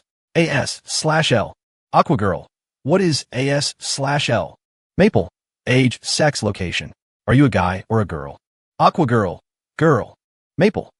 How did you get my number? Aqua girl. Randomly added. Ethan narrowed his eyes, sensing a conspiracy. The add friend function worked by inputting a user number. Although some bored surfers did just search and add randomly, Ethan didn't think anyone would be lucky enough to stumble upon his brand new number so coincidentally. Let's check the IP address. Ethan chuckled lightly and opened firewall software. Early versions of instant messengers logged local information. Firewall software could record sender and receiver info, and even see the sender's IP address. This address was the chat partner's real IP. In early versions, it wasn't masked or spoofed yet. Ethan scrolled down the firewall log. Behind the earliest chat record lay a string of IP numbers. When he saw this IP address, he couldn't help but pause. Wasn't this the IP address from Grace's house? He had seen this IP this afternoon when setting up her network configuration. That meant this netizen named Aqua Girl was actually Grace. A gleam flashed in Ethan's eyes. No wonder a stranger added him out of nowhere. Grace must have registered another account to catfish him. Ethan made up his mind. He decided to play along. Let's see who pranks whom. Haha, little girl, want to play with me? Ethan immediately typed back. Oh, hello, netizen. I thought it was that woman. At this moment, Grace across the way received the message. She paused. Who was that woman Stinky Ethan was talking about? Must ask clearly. Aqua Girl, what woman? Which woman did you think I was? Maple. Nothing, just a little brat next door. You wouldn't know her even if I told you. Aqua Girl, you seem close to her? Maple. Close? Of course we're close. I know every hair on her head. Grace's cheeks flushed. She glared at Ethan's chat window. You know my butt. Shameless. Aqua Girl, hee, is that so? Maple. By the way, who are you? Where do you live? Grace hadn't thought of a fake identity yet, so she quickly made one up. Me? I'm from the Northeast. You wouldn't know it. Ethan chuckled, trying to pull the Northeast card. Maple. Really? Let's hear some Northeast slang. I love the accent. It's hilarious. Grace didn't know any Northeast slang. She scratched her head, momentarily stuck for a reply. Unable to come up with anything, she typed, why speak slang while surfing the web? I don't want to. Ethan laughed lightly. All right then. Meeting across thousands of miles is fate. We should communicate more in the future. Get some deep understanding. Grace hummed. Aqua Girl, how deep of an understanding do you want? Maple, however deep you want. I don't mind. Just the kind where I know your depth and you know my length. Grace raised an eyebrow. All right, Stinky Ethan, daring to flirt with girls online. And talking so smoothly too. I'll deal with you slowly. Aqua Girl, fine. But I have something to do now. Talk another day. A moment later, Ethan saw the other person's icon turn gray. Offline. Hiv. Grace. Pretending to be a stranger? I'll play with you properly. He also signed off and continued tinkering with the computer. Although the network was poor, it didn't affect the machine's local performance. He needed to set up a C++ environment on the computer and install Java to facilitate coding and software writing later. Ethan planned to make an antivirus program. His computer science major back in the day included network security courses. He had participated in a national internet security competition. Although his team only got third place, it deepened his understanding of network security. Current antivirus software generally used broad-spectrum signature technology. This tech was old and inconvenient for users. What he wanted to make was a heuristic antivirus engine, more advanced, safer, and simpler to use. Given the current computer specs, this antivirus couldn't be large. It had to be concise, simple, and efficient. Not too many features, just enough to work. Once computers became ubiquitous and the internet exploded, he could formally enter the cloud security field. After all, the cybersecurity titans of the future were born from this era. If I lay out this field first, maybe there won't be any competition later. Clack, clack, clack. Ethan's 10 fingers drummed frantically on the keyboard. After setting up the environment, he began writing code. During the day, Ethan studied hard at school. After school, he went to fix computers. In the evening, after dinner, he wrote code. On weekends, he went to the shop to lay wires, paint walls, buy furniture, do soft furnishings, and casually fix that batch of broken computers. Every day was extremely full and busy. He didn't even have time to go out and play. Not a single day of rest. Over a month passed in this busyness. In the blink of an eye, it was the last weekend before the SATs. Early Saturday morning, Ethan and Tank rushed to the shop. Arriving at the entrance, Ethan looked at the glass door before him, a confident smile on his lips. He believed the shop was enough to make anyone who entered's eyes light up.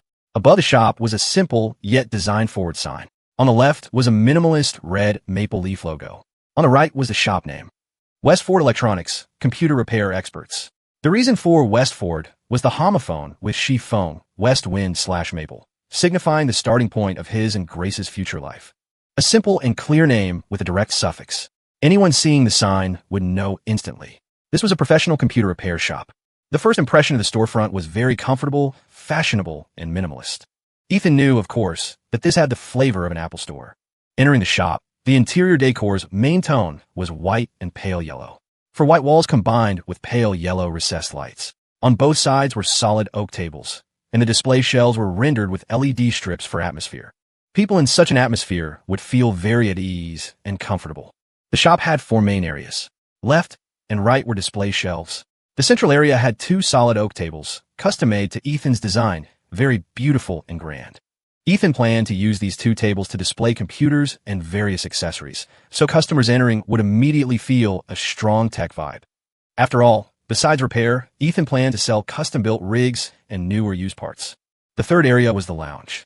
Not big, but Ethan used leather soft seating. Next to it was a water dispenser and a fashion magazine rack.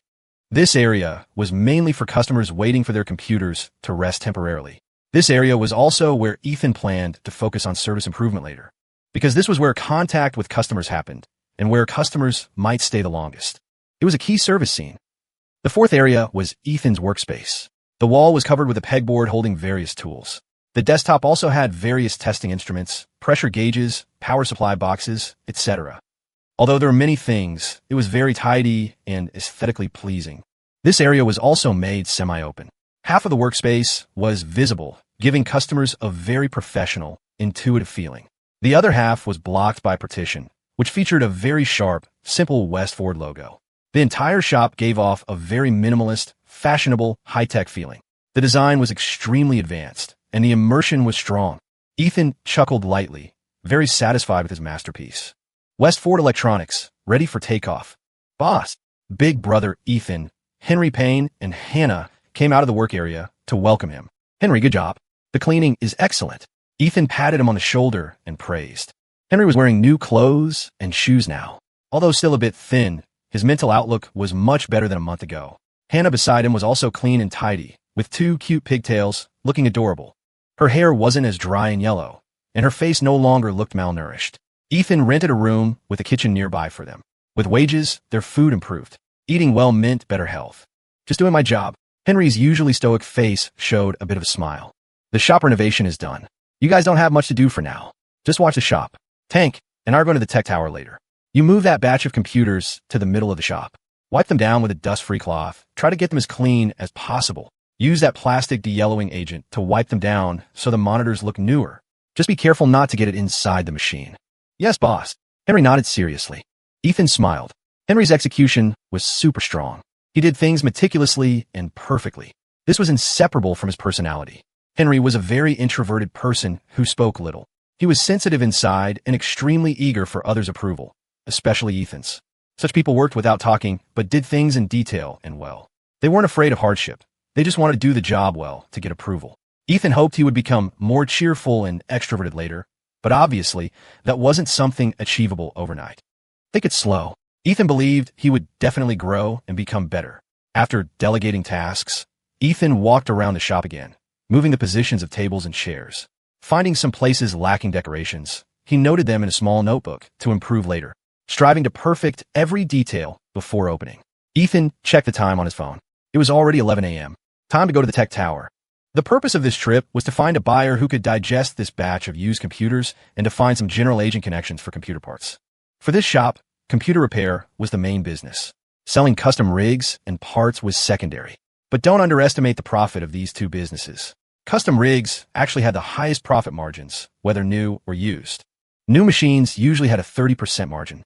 Used computers had even higher margins, 50% to 100%, depending entirely on the buying and selling price. Like this batch of broken computers.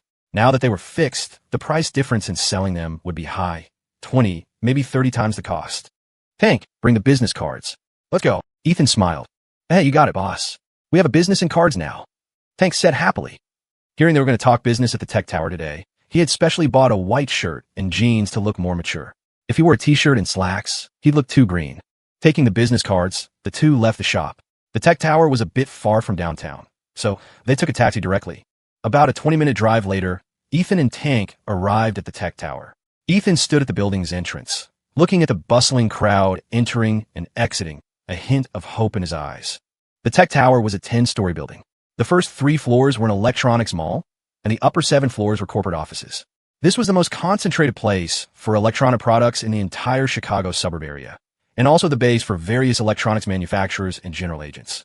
Mainly computers and phones, but also some game consoles and electronic instruments. So lively, Tank murmured, shocked by the crowd. Come on, let's go in and browse.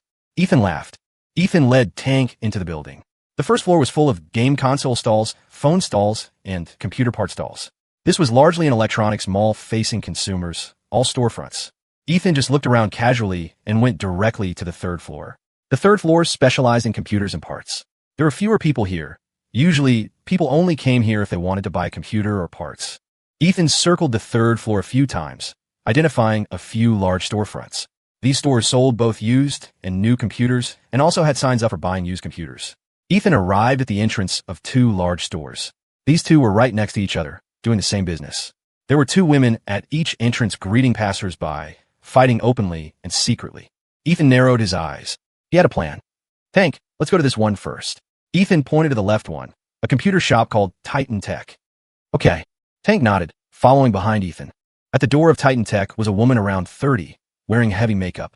Seeing Ethan and Tank approaching, she quickly stepped forward to greet them enthusiastically. Are you 2 looking for a computer? Come in, come in.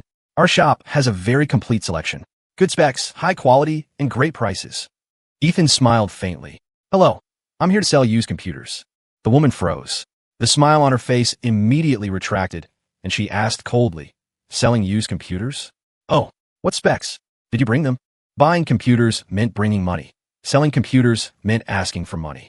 Her attitude changed abruptly, becoming much colder. Ethan didn't care. He'd seen plenty of people like this. I have a large quantity. I brought the spec list. Can I talk to your boss? The woman said, oh, and remarked casually, our boss just went out. He'll be back in a bit. Why don't you wait? Ethan smiled and turned without hesitation toward the shop on the right. The shop on the right had a young woman, about 20, wearing a professional skirt suit. Seeing the 2, the young woman welcomed them warmly. Hello, sir. Is there anything I can help you with? Her tone was gentle and humble. Her attitude was very comfortable. Hello, your shop buys used computers too, right? Ethan confirmed. Yes, we do. Any quantity. Do you want to sell computers? Come, please sit. May I ask what specs? The young woman enthusiastically invited Ethan to sit on the rest chair at the entrance. Ethan took out the prepared spec list. I'm selling a relatively large number. Total of 22 units. This is the list for all of them. Aside from his and Grace's 2, Ethan kept one in the shop. The final number to sell was 22, and he deliberately raised his voice so the woman next door could hear. What? 22 units? The young woman covered her mouth in surprise. She hadn't been here long, and it was her first time hearing of someone selling so many computers at once. Only a small to medium-sized company would have that many computers. Sir, please wait a moment. I'll get the boss to talk to you personally. The young woman stood up immediately and turned to leave. The woman next door also heard Ethan's words and was secretly startled. Selling 22 computers could be a big order. Better notify the boss quickly. She immediately took out her phone to dial. However, Ethan had seen all the woman's actions. Haha, now sit back and watch the show. Tank also noticed the woman making a call and glancing at Ethan occasionally. He whispered, Boss, why didn't we wait at the first place? Talk a bit, gauge their interest, then come here. I think she seemed interested. Ethan chuckled lightly and whispered, Tank, learn, selling things is also an art. I didn't go talk to them one by one for a reason. This is called the competitive buying principle, meaning when there is a unique condition for goods, buyers with the same desire and a competitive relationship will fight for the goods, thereby raising the price. Ethan saw he was a bit confused and smiled. Remember last time I took you to Mickey D's? Tank was a bit confused, but thinking of the trip, he nodded. We went for the spicy chicken sandwich, but they were out. Only one grilled chicken sandwich left. The lady in line behind us wanted it too, kept talking, urging us to hurry up. If we didn't buy that last sandwich, the lady behind us definitely would have. Did you notice that at that moment, our demand changed? You ended up really wanting to eat that sandwich. Tank nodded, seemingly understanding something. Boss, was it the atmosphere of snatching it that influenced me? If not for the lady behind us, I wanted to eat the nuggets. Ethan's eyes lit up. He patted his shoulder. Tank, good comprehension. That's because you explained it well, boss. I got it right away. Tank scratched his head, smiling sheepishly. Good. Watch from the side later. Ethan glanced inside the shop. The young woman was walking over with a middle-aged man wearing a blue shirt and black trousers. The man had slick-back hair, gold-rimmed glasses, and a small paunch, looking slightly stout. Hello. I'm the owner of this shop. My name is Neil Powers. How should I address you, young brother? Neil Powers walked up to Ethan, his attitude very warm, and handed both of them a business card from his case. Boss Powers, hello. I'm Ethan Ford. This is my buddy, Wayne Tank Turner. Ethan also pulled a business card out of his pocket and handed it to him. Exchanging business cards was the initial understanding in normal commercial interactions, because the card showed your name, phone number, company title, and main business. West Ford Electronics. Neil paused. He had been in the tech tower for over 5 years and hadn't heard of this shop. Seeing the address on the card, the Metro Mall, the downtown area, he suddenly realized. Brother Ethan is in the same trade? No wonder I heard from Amy you're unloading a batch. 22 computers. Aside from big corporations, only a peer would have that. Neil laughed warmly. I guess. But our shop isn't open yet. It'll be a while before we open for business. I came to the tech tower today, mainly to sell a batch of used computers, so I came to take a look. Ethan explained. Hey, good. Brother Ethan, let's sit down and chat slowly. Please, Neil said politely. His gaze stayed fixed on Ethan, a hint of curiosity in his eyes. This young man looked only about 20, owning a shop so young, and judging by his demeanor and speech, he was particularly mature. Unlike an average fledgling kid, it was surprisingly impressive. He rolled his eyes and laughed. Brother Ethan opening a shop at such a young age, truly the younger generation is formidable. I haven't seen many young bosses like you. Amazing. Ethan smiled faintly, modest. Mr. Powers flatters me. Just starting out, no experience. I'll need to learn a lot from you in the future. Boss Powers, here is the computer spec list. Take a look. Ethan handed him the list. Neil took the spec list, but inwardly he rated Ethan higher. This young man spoke without revealing his emotions. Praised him, yet didn't look overjoyed. People who knew how to hide their thoughts, true intentions, and even emotions were frightening. Such people had deep schemes. Okay, let me look at the list. Neil carefully browsed the specs of the 22 computers. He found the configurations were from 3 or 4 years ago, mostly internet cafe specs. The new price for these machines wasn't high. The cost-performance ratio was good. Internet cafes liked this to compress costs. Brother Ethan, this batch is all swapped out from Internet Cafe? Neil asked in surprise. Ethan moved inwardly. Truly a veteran. Saw was from an Internet Cafe, just from the specs. Correct. Indeed, swapped from a cafe.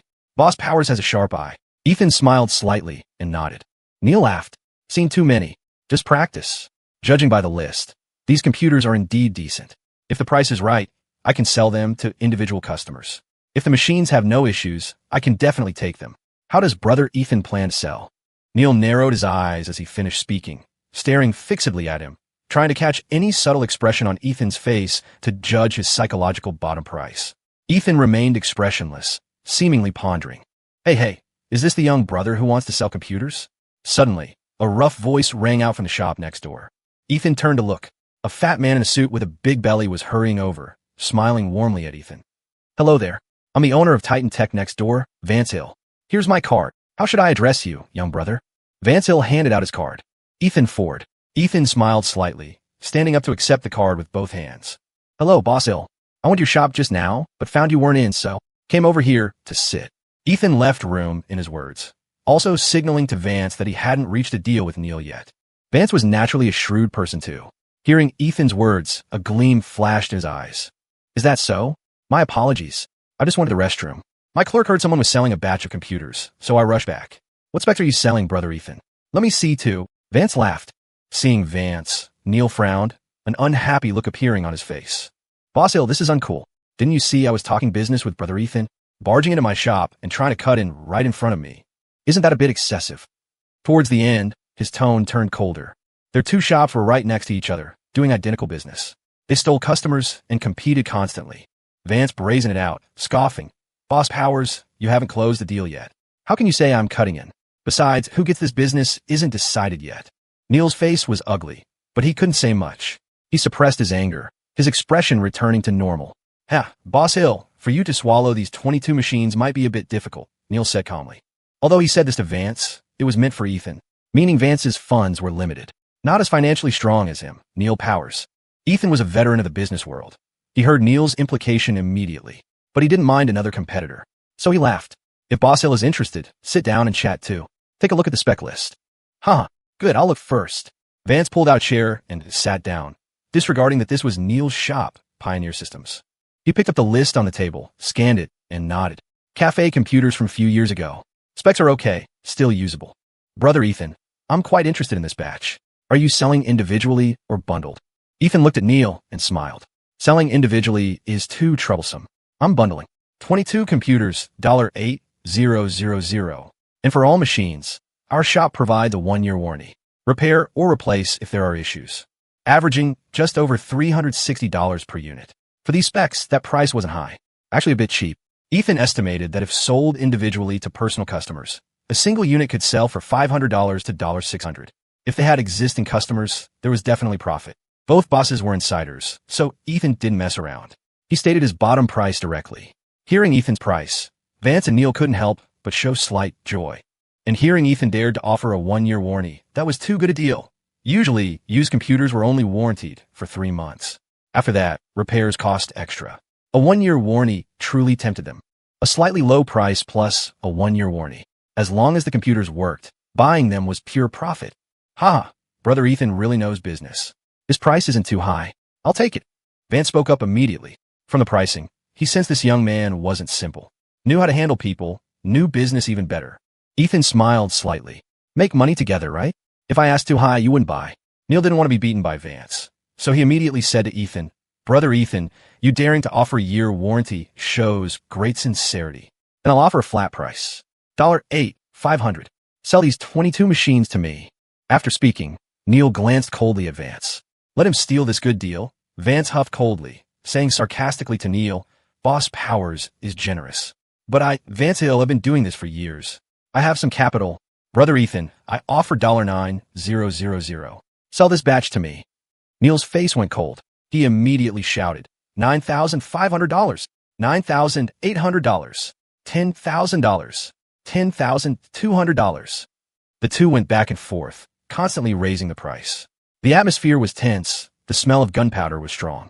Neil narrowed his eyes, slammed the table, and shouted, $11,000. If Boss Hill adds more, I'll happily let you have it. Hearing the number 11,000, Tank's heart nearly jumped into his throat. $11,000. That was $11,000. An average family's annual expenses were only about $3,000 or $4,000. He had never seen so much money, nor could he imagine how high a pile of $11,000 would be.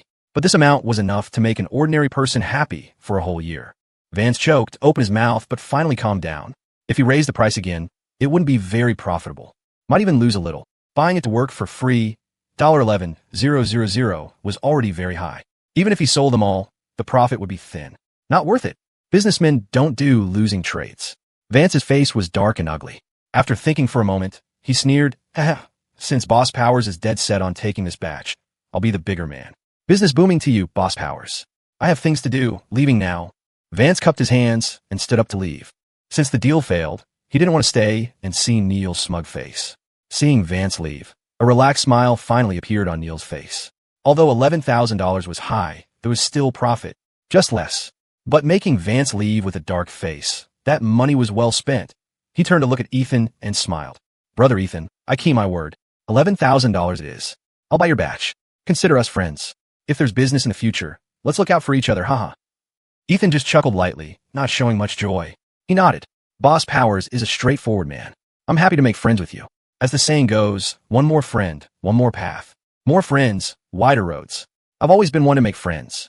Neil looked at him with appreciation. This young man's speech was watertight. Such composure was truly not to be underestimated. Are the computers at your shop today? Can I inspect them same day?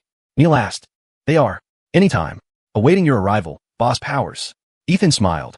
Then I'll go back with you later. As long as the machines have no issues. Neil stood up. He always acted decisively, never dragging his feet. Decisions were acted upon immediately. Brother Ethan, wait here a moment.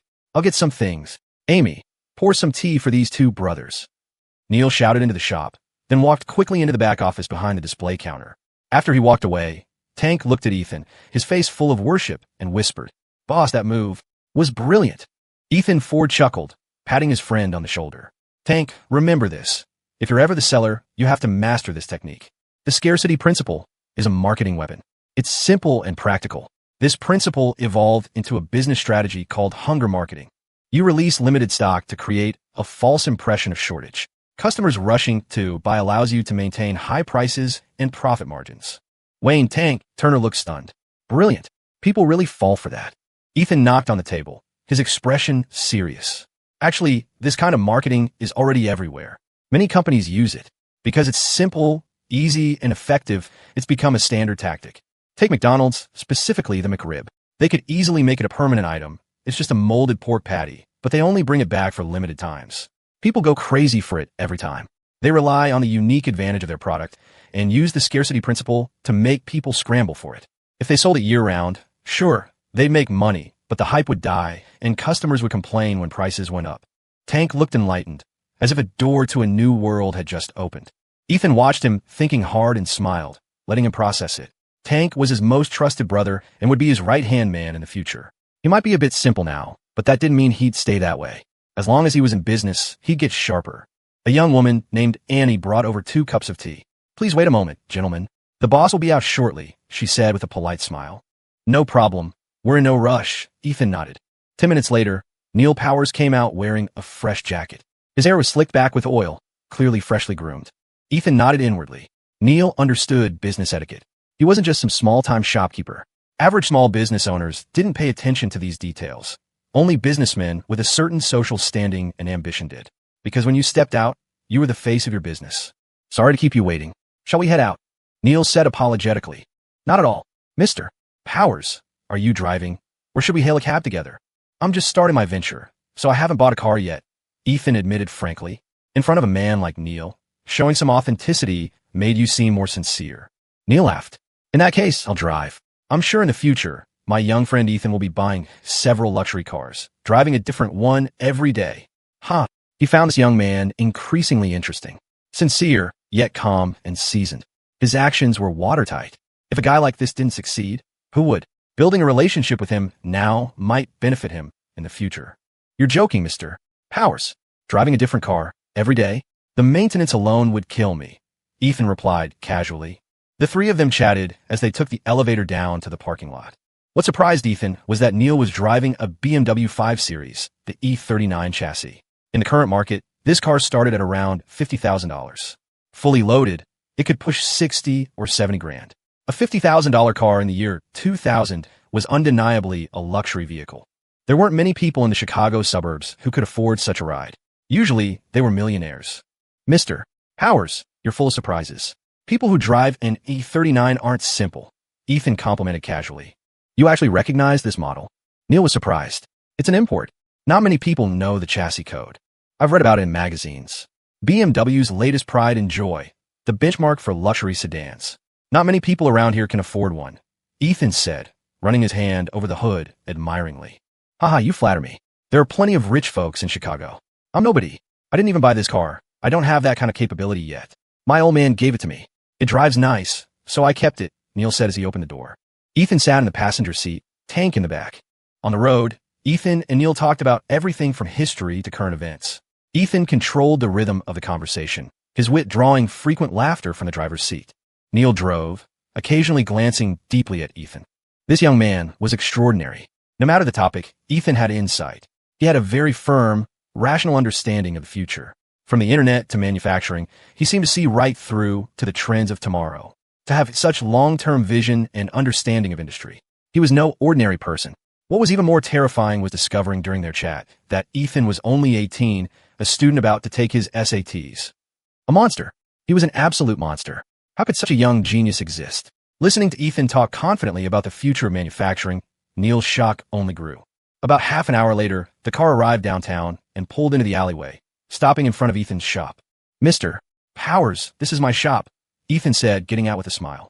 Neil was immediately attracted by the storefront renovation. On the left was a simple, stylish red maple leaf logo that exuded a sense of technology. On the right was a concise introduction. Westford Electronics, computer repair experts. The minimalist and stylish facade instantly grabbed attention. This shop is renovated beautifully, Neil exclaimed in surprise. Mr. Powers, please come in. This is my turf. You can make yourself at home. Ethan laughed. Huh, you're funny, Ethan. I wouldn't dare make a mess here. Neil strode toward the shop. Tank ran ahead to hold the glass door open for them. The moment Neil entered the store, He was stunned by the sight before him. Looking at everything in the shop, one word floated into his mind. Perfect. Then 2 words. Incredible. The shop wasn't huge, but it had everything. The functional areas were clearly divided, and the decor style of each area was harmonious and unified. Recessed lighting and LED strips created a warm atmosphere, exuding a minimalist, high-tech aesthetic everywhere. It was intoxicating. This was the art of design. This shop was amazing. Ethan, this is your store? Which master designer did the interior for you? Neil asked in astonishment. The more he looked at the shop, the more excited he became. It was incredible. Every detail was so comfortable to the eye. He had seen many retail stores and hotels, but this was the best design he had ever seen. Yes, the best. It was like a work of art, an absolutely forward-thinking aesthetic. No master designer. I designed it myself. Ethan replied calmly. What? You designed this yourself? This is your work? Neil turned to look at him, dumbfounded, completely flabbergasted. Unbelievable. This young man knew interior design and could design such a stylish, tech-savvy shop. Such design, capability, and artistic sense were breathtaking. Seeing his stunned look, Ethan was secretly amused. Mr. Powers, the computers you wanted are over there, lined up and ready. Go plug them in one by one. Boot them up so Mr. Powers can inspect the machines, Ethan ordered. You got it. Henry nodded. Tank went over to help. Neil finally snapped out of it, taking a deep breath. Ethan, you really are a genius. This is the best storefront I've ever seen. If you entered a competition, you'd definitely win the Best Design Award. Neil didn't spare his praise. The shop's design deserved it, and its owner, Ethan, deserved it. You're too kind. Please, Ethan smiled, extending a hand. Neil reached out his hand to shake, then paused. Wait a minute. Before inspecting the machines, there's one thing I need to discuss with you. Ethan paused, his heart sinking slightly. Was there a variable? Go ahead, Mr. Powers.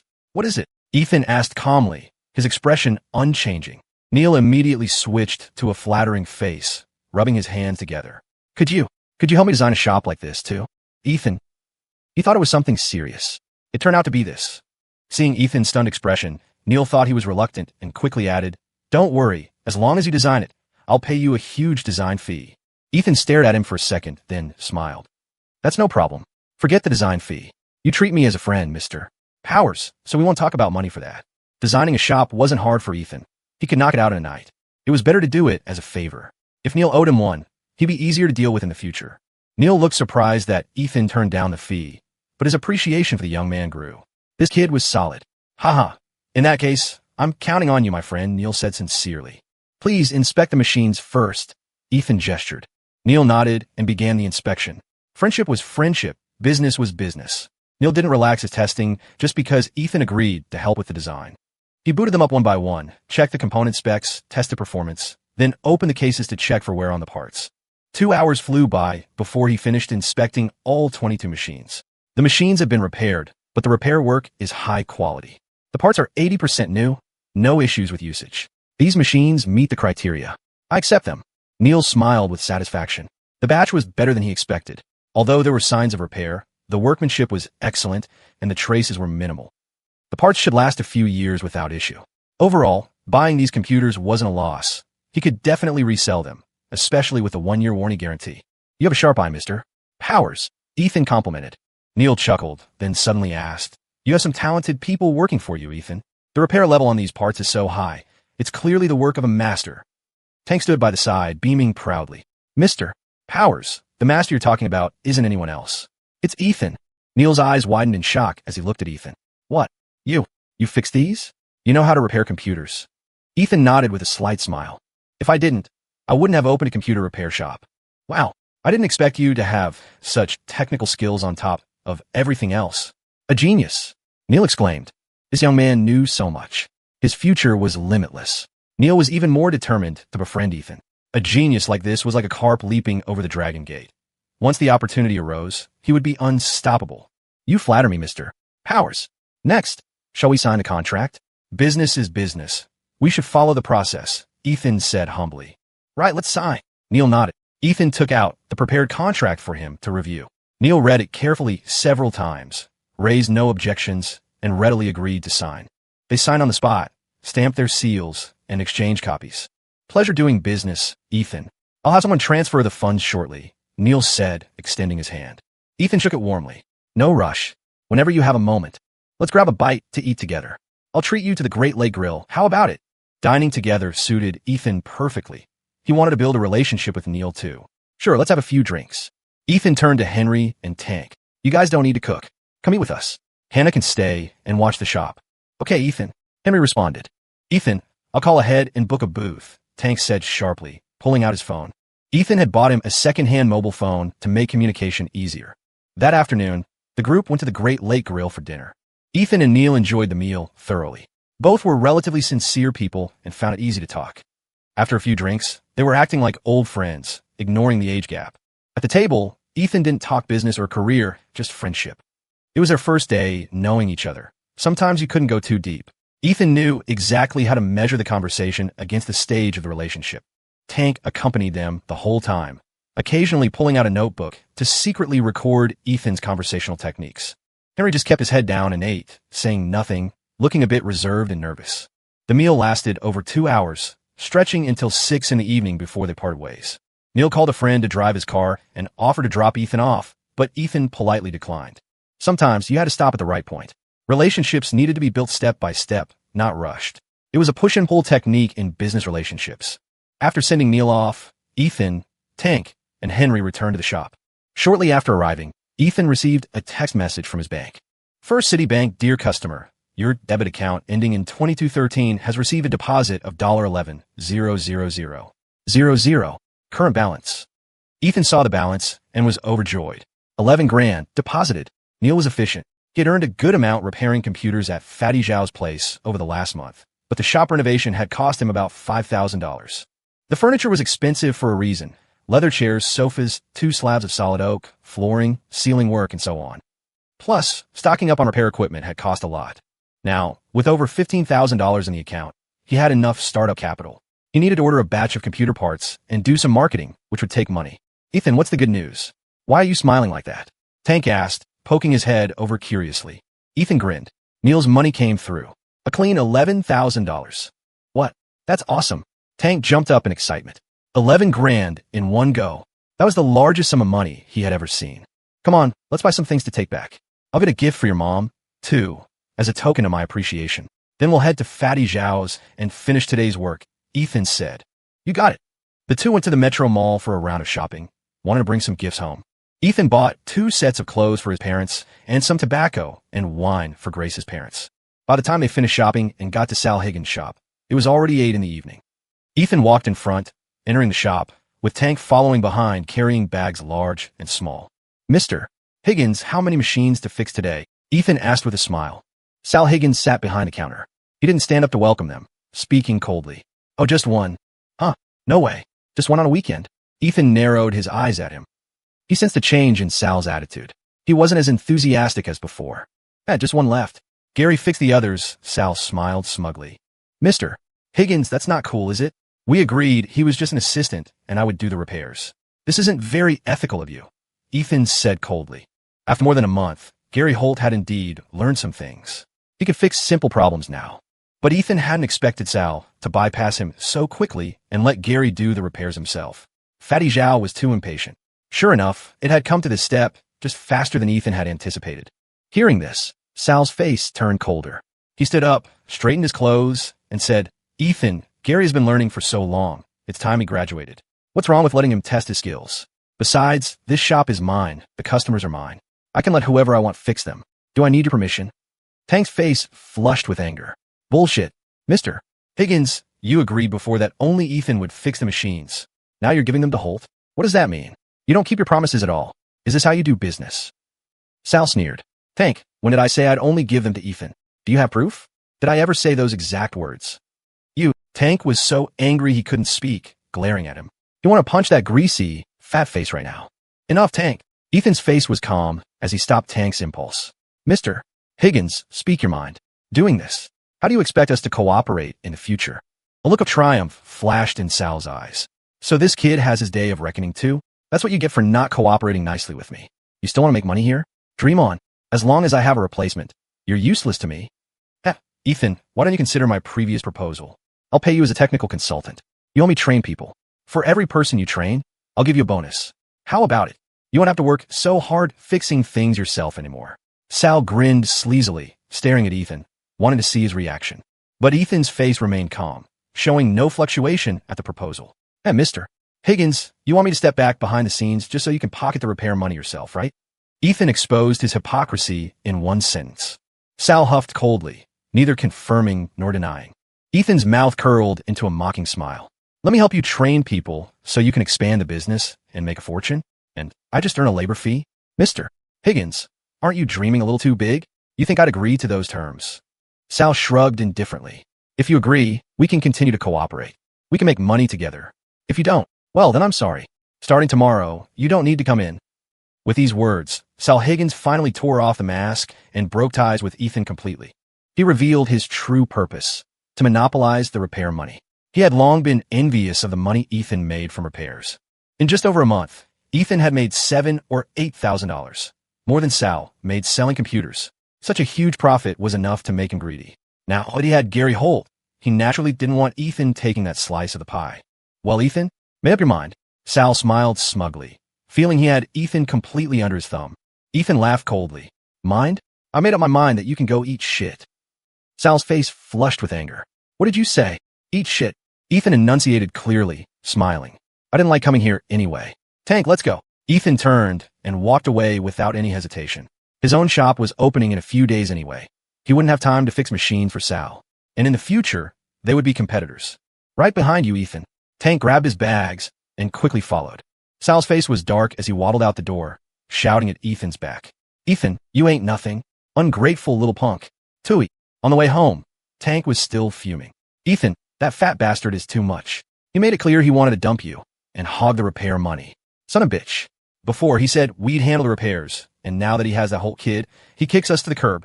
So shameless.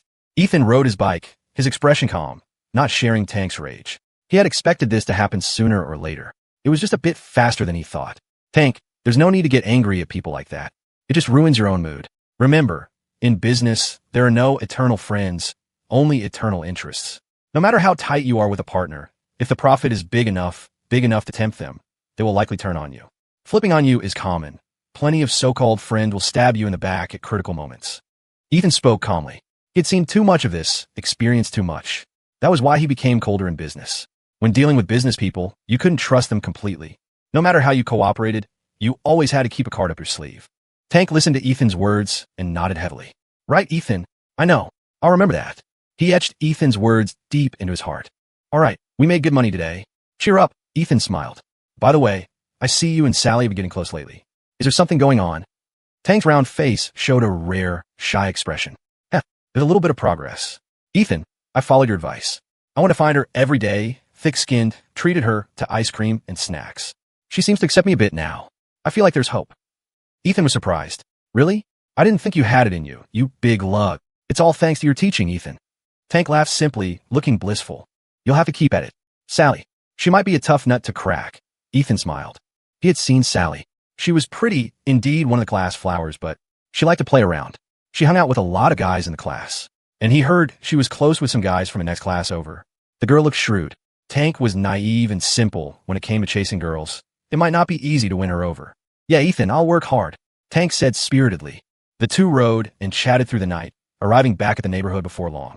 After parting with Tank in the compound, Ethan was in a good mood, humming a tune as he ran home. But when he opened the door, it was quiet inside. No sound of his parents talking. Huh, where did Mom and Dad go? Ethan scratched his head in confusion. Mom? Dad? He called out twice in the house. No response. Where could they be? Usually, at this time, his parents would be watching TV. Did they go visit neighbors? Maybe. Whatever. He'd wait for them to come back and surprise them.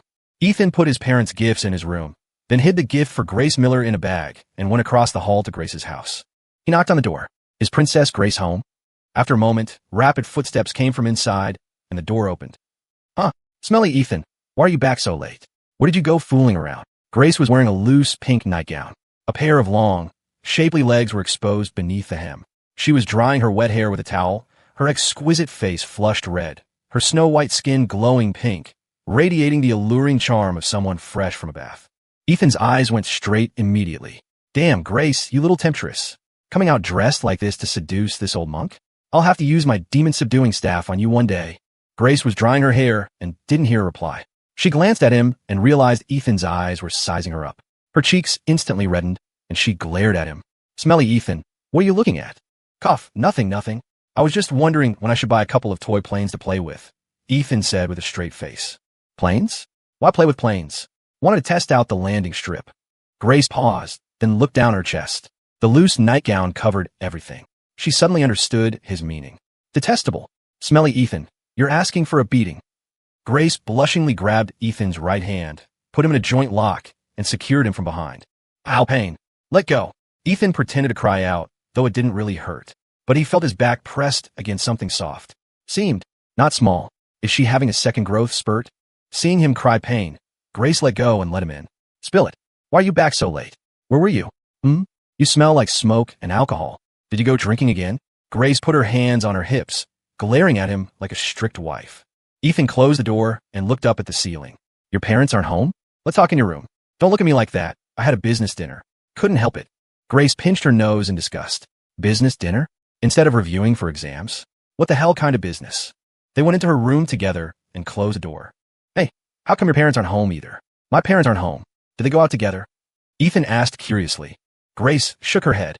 I don't know where they went, but they definitely went out together. Oh, Ethan scratched his head, puzzled. Recently, he had indeed seen his parents going out with Grace's parents occasionally. He didn't know where. They never said anything when they came back. Forget it. He'd ask when they returned. Ethan plopped down onto Grace's bed, lying back comfortably. Grace's bed was soft and smelled nice. Smelly Ethan, you stink, and you're sleeping on my bed? Get up. Grace bared her little tiger teeth, warning him seriously. Stinky man, stinky man. If I didn't stink, how could I be a man? It's fine. Let me lie down and rest. I'm exhausted today. Ethan laughed thick-skinned. No, get up. Grace climbed onto the bed, trying to pull him up. But Ethan grabbed the sheets and refused to move.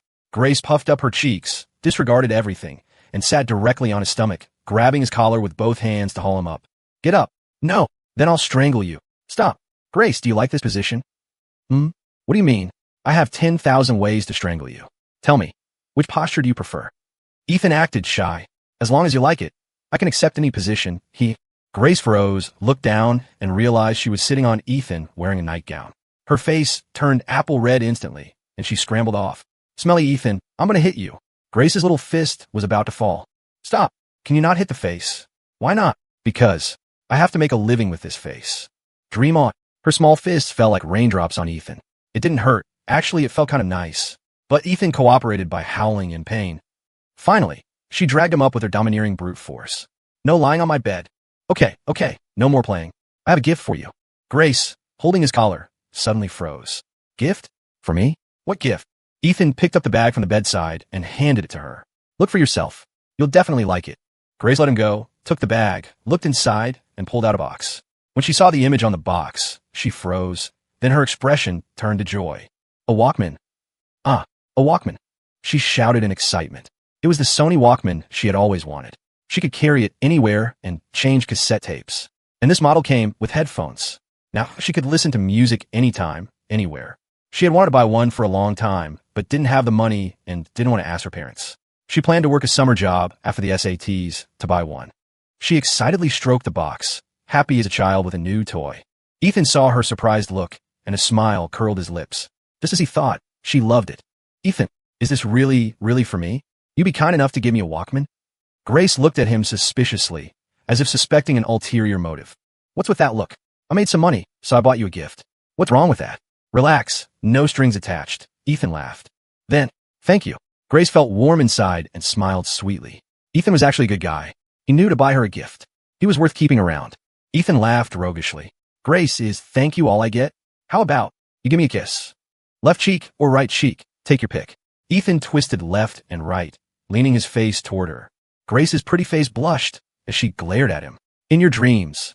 Smelly Ethan actually tried to negotiate terms with me? Detestable. Ethan laughed. All right, just kidding. Open it up and see if it works. Grace huffed and started tearing the packaging. As she unwrapped it, she said, for the sake of the Walkman, this lady will cook you a delicious meal as a reward. Ethan. Grace, is this how you repay kindness with enmity? Every time he remembered the noodles Grace cooked, Ethan felt a reflexive urge to gag. It was a dark memory. Please, I've been looking up recipes online recently. I'm learning to cook. Grace glared at him, putting on airs. So you've cooked them? Not yet. Still in the learning phase. Haven't practiced. And you want to cook for me? I'm looking for a taste tester. Grace, you want my life. No deal. Grace looked up and stared at him, rubbing her fist. Crack, crack. Is my cooking really that bad? I wouldn't say bad. I'd say lethal. Okay, this isn't non-negotiable. We can talk about it. Smart choice. Now, can you take your hand off my neck?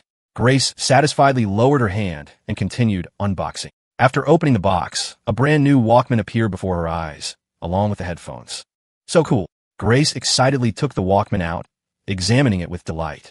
Ethan leaned in, put in the batteries, put in a tape, tried turning it on. Okay, wait a sec. Grace scrambled off the bed, dug batteries and a cassette tape out of her bookshelf, ran back, and put the batteries in herself. What are you listening to? Ethan asked curiously. Karamox, actually, it's Karen Mock. It's so good. Grace tried to insert the tape, then scratched her head.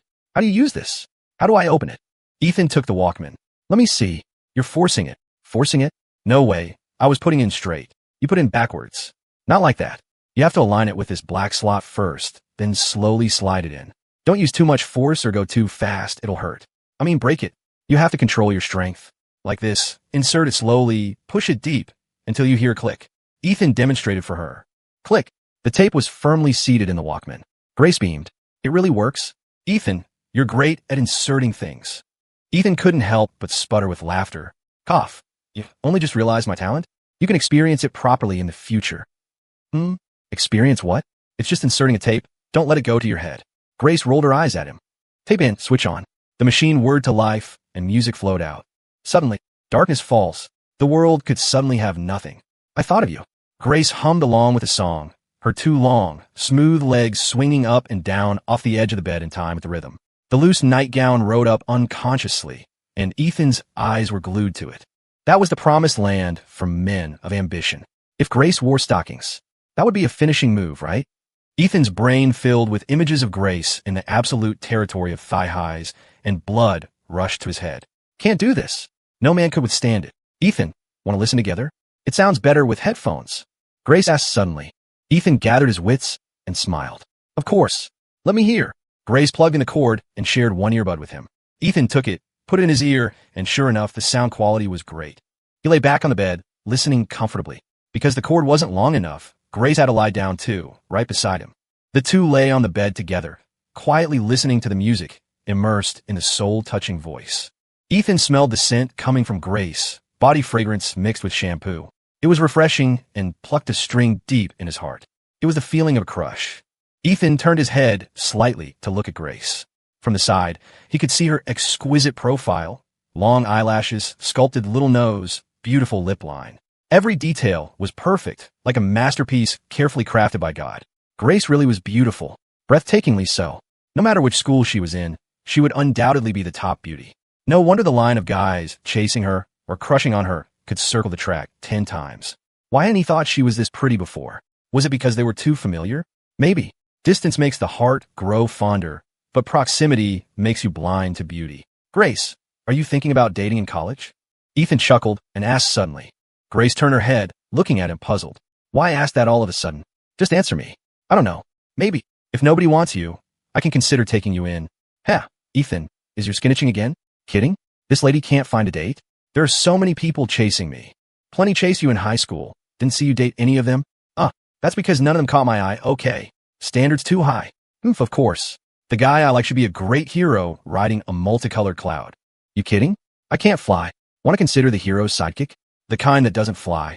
No. Then enjoy being single forever. Smelly Ethan, I'll hit you. Grace flipped over, hands going for his neck, teeth bared, fiercely cute. Then she lifted her leg to kick him. Her cute little foot was smooth and round, toes like pearls. Eat my foot. Ethan's eyes lit up. Such a reward exists?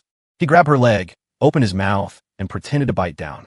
Grace was startled and quickly retracted her leg, puffing up her cheeks and glaring at him. Smelly Ethan, were you really going to bite? Are you a dog? Ethan, woof woof. Grace, underskirt. Smelly Ethan, you pervert. Thanks for the compliment. I'm honored. Damn it, I'll strike first. Whoa, Grace, you're actually biting. Grace clamped her legs firmly around him, grabbed his right arm, and bit down. Ow. Ethan yelped in pain and quickly used his left hand to tickle her waist. Grace feared nothing but being tickled. The moment Ethan started, she had to let go, laughing, trembling like a flower in the wind. So ticklish. Don't tickle me. See if you dare bite me again. Smelly Ethan, I'll fight you. The two tickled and wrestled, laughing and shouting. Ethan tickled her, and she used her hands to block. Suddenly, she pulled Ethan's hand upward, and it landed right on her chest. Ethan froze. He felt like he had grabbed something. Soft. He squeezed. Why is it so soft? He looked down. Grace felt the rogue hand and looked down at the same time. For a moment, both of them froze. Grace blinked. Then her face flushed as red as an apple. Smelly Ethan. Grace, listen to my defense. No, listen to my explanation. Bam. Ethan was kicked off the bed. Grace stood up, face burning, looking ashamed and angry, ready to terminate Ethan on the spot. Ethan naturally wouldn't wait to die. He scrambled up and used a chair as a shield. Grace, calm down. I really didn't mean to. Grace rubbed her fist. Wait until my fist hits you. It won't be on purpose either.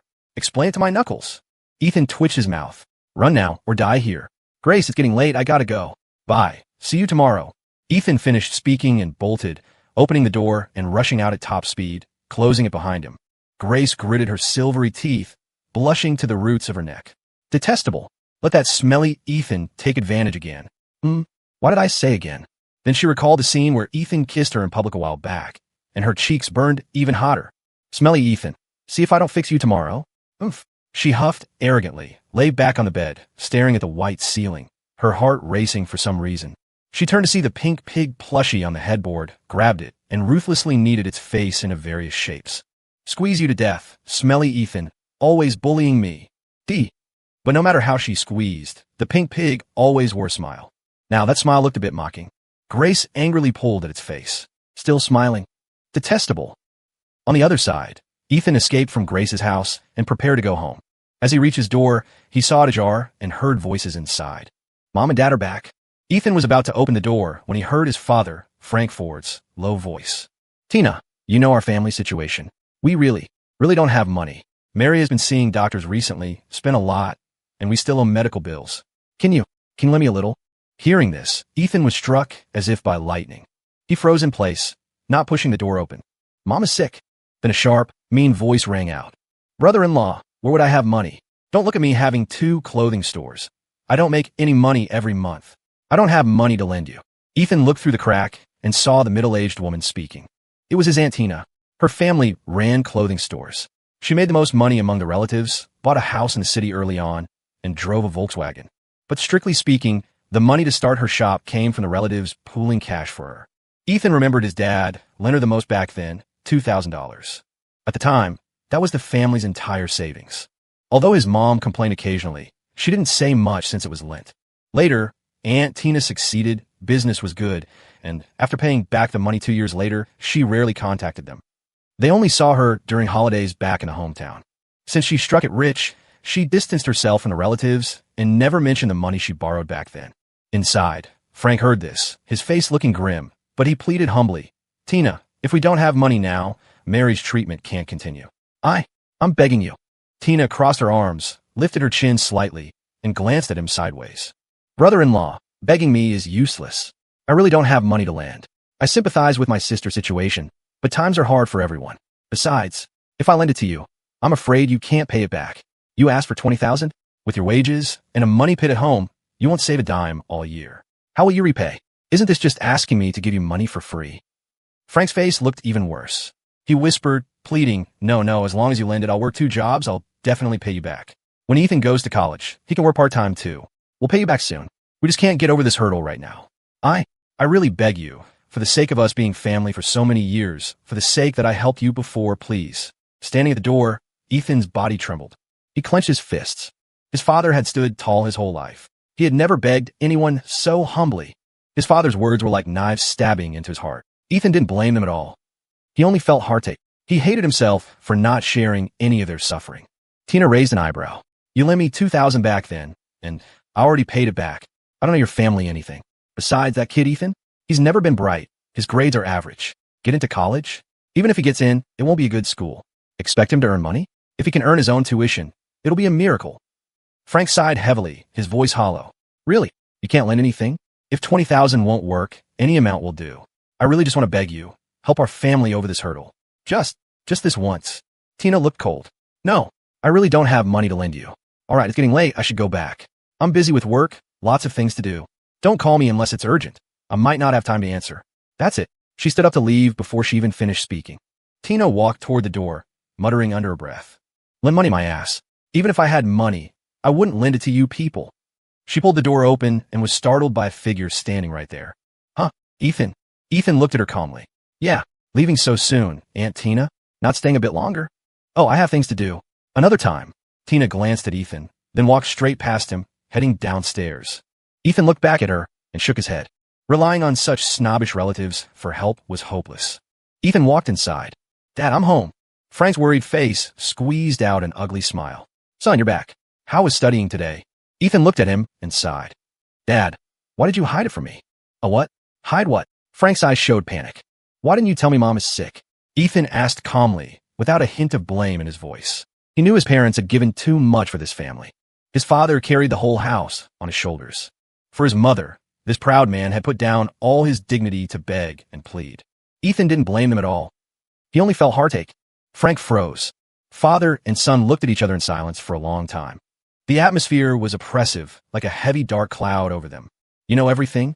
You know everything? Frank looked at Ethan, a bitterness on his face. Yeah, I heard it all at the door. Where is Mom now? Ethan asked. She's at the hospital getting checked. George and Lily are there with her. Frank sighed, sitting down to smoke. His back looked even more hunched in the smoke. What? What kind of illness is it? Brain tumor. We checked before, luckily it's still benign, but if we don't operate, it could turn malignant. But the surgery, it costs at least $15,000 or $20,000. Frank said helplessly. Ethan didn't hesitate. Dad, let's get Mom the surgery immediately. Son, we don't have that kind of money. Frank sighed. I do. Huh? Son, are you joking? This is $15,000, not $15. Dad, I really have it. Ethan pulled out his phone, opened the text message, and handed the phone to him. Frank looked at him suspiciously, took the phone, saw the content of the message, and jumped. He looked at the numbers, dumbfounded, completely flabbergasted. My God, son, where'd you get so much money? Frank felt a tidal wave in his heart, shocked enough to drop his cigarette. This is money I earned repairing and selling computers. I was going to surprise you guys today. I planned to use this to open a shop, but now let's use it to treat Mom first. No amount of money is more important than Mom's life. Ethan said deeply. He clenched his fists, nails digging into his palms. This time, he wouldn't have regrets. No matter what, no matter the cost, he would save Mom. Frank looked at the phone, then at Ethan, looking dazed, still in disbelief. But then, a smile finally broke on his face. His son was capable, so capable, beyond expectations. This money was a lifeline for the whole family. Okay, let's go to the hospital right now. Half an hour later, Frank and Ethan arrived at the hospital. In the infusion hall, they saw Grace's parents and Mary Ford. Mary saw Frank had brought Ethan and her expression changed. Why? Why did you bring Ethan? Ethan gave a bitter smile. Mom, you still want to hide it from me? Mary forced a smile on her pale face. Ethan, Mom's fine, just a little stomach trouble. Mom, no need to say it. Dad told me everything. I'll go handle the admission paperwork in a bit. Ethan shook his head and laughed. Even at this stage, his mother wanted to hide her condition just so he wouldn't worry and mess up the SATs the day after tomorrow. Mary glanced at Frank and smiled bitterly. Son, hospitalization costs a lot. The doctor said as long as I rest well, I don't need surgery. Frank interrupted. Don't worry about money. Our son is successful. He made a huge sum of money without making a sound. Huh? What? Mary froze. George Miller and Lily Miller were also stunned. Ethan made a huge sum of money. Ethan took out his phone and bank card, showing her the phone screen. The cash balance of over $15,000 left Mary dumbfounded. Son, where did you get this money? You didn't do anything illegal, did you? We're poor, but we can't do those things. Mary turned even paler. The amount terrified her. Ethan then explained about fixing and selling computers. After listening, Mary finally relaxed. Son, you are so capable. You will always be Mom's pride. Mary hugged Ethan happily, kissing his forehead several times, her excitement beyond words. Next to them, George and Lily were shocked beyond belief, looking at Ethan with astonishment. My goodness, Ethan, this kid knows how to make money. A light flashed in Lily's eyes. This kid, Ethan, is destined for greatness. My eye for people isn't wrong. I knew he was smart since he was little. Didn't expect him to have such a head for business. If Grace dates him later, it'll definitely be a good thing. Ethan didn't know that in this moment, he had become Lily's designated son-in-law. George patted Ethan's shoulder, happy. Good lad, I knew you made some money fixing computers, but I didn't expect this much. With this skill, you'll definitely go far. He turned to Frank and laughed. Frank, old buddy, with Ethan being so successful, you just wait to enjoy life. Frank's heart was blooming with joy, grinning from ear to ear. Enjoying life comes later. I'm just a working man. I just hope Ethan can be even more successful, become a talent. Then I'll be satisfied. There are no parents who don't want their children to succeed. Seeing Ethan make so much money at such a young age, he was greatly comforted. Enough talk. I'll go admit Mary. We'll arrange surgery as soon as possible. Stop it from turning malignant, Frank said quickly. Dad, I'll go with you. You go find the doctor for the admission slip. I'll go withdraw money, Ethan said. Okay. Father and son split up. Ethan went to a nearby ATM and withdrew $3,000 cash, enough for the deposit and meds, then rushed back. With money, the admission process went smoothly. Holding the admission slip, Frank finally let out a sigh of relief. It was like part of the pressure vanished instantly. Ethan handed the bank card to his father and instructed, Dad, take this card. The password is my birthday. Spend whatever it takes to cure Mom. If you need cash, go to the ATM. If it's not enough, you have to tell me. I'll find a way. Frank took the card, seeing Ethan's serious expression. In this instant, he felt his son had grown up. His son was a man now. His eyes grew moist, and he said with relief, Okay, Dad knows. They returned to Mary. After her four finished, they moved her to the inpatient tower. Once everything was settled, Frank stayed behind to keep her company. George, I might have to take a long leave of absence from you. Frank smiled bitterly. Mary needed someone with her after hospitalization until she was discharged post-surgery. Fortunately, the doctor said the success rate for removing this tumor was high, and recovery would take 2 to 3 weeks. The worst thing for this illness was delaying. Delay meant it could become cancer. Cancer meant painful, long treatment with low cure rates. So, a benign tumor was a blessing in disguise. Successful removal meant a cure. No problem. You focus on taking care of Mary. I'll approve a long leave, George said seriously. Ethan can eat with us these days. I'll take good care of him, don't worry. Frank felt warm inside. How many true friends do you get in life? One is enough. The two families have been close for 20 years, closer than brothers. Thank you, Frank said gratefully. Frank, why are you being polite with me? Honestly, George rolled his eyes at him. Ethan watched the two old friends and felt moved. For his father to have such a friend was enviable. Dad, I'll go back and bring your changes of clothes. Ethan smiled. Frank nodded. He thought for a moment, then instructed, Son, you have the SATs the day after tomorrow. Don't be under too much pressure. Focus on reviewing. Focus on studying. I'm taking care of your mom. Don't worry too much. Absolutely. Absolutely do not let this affect your exams. Until your exams are over, you're not allowed to come here.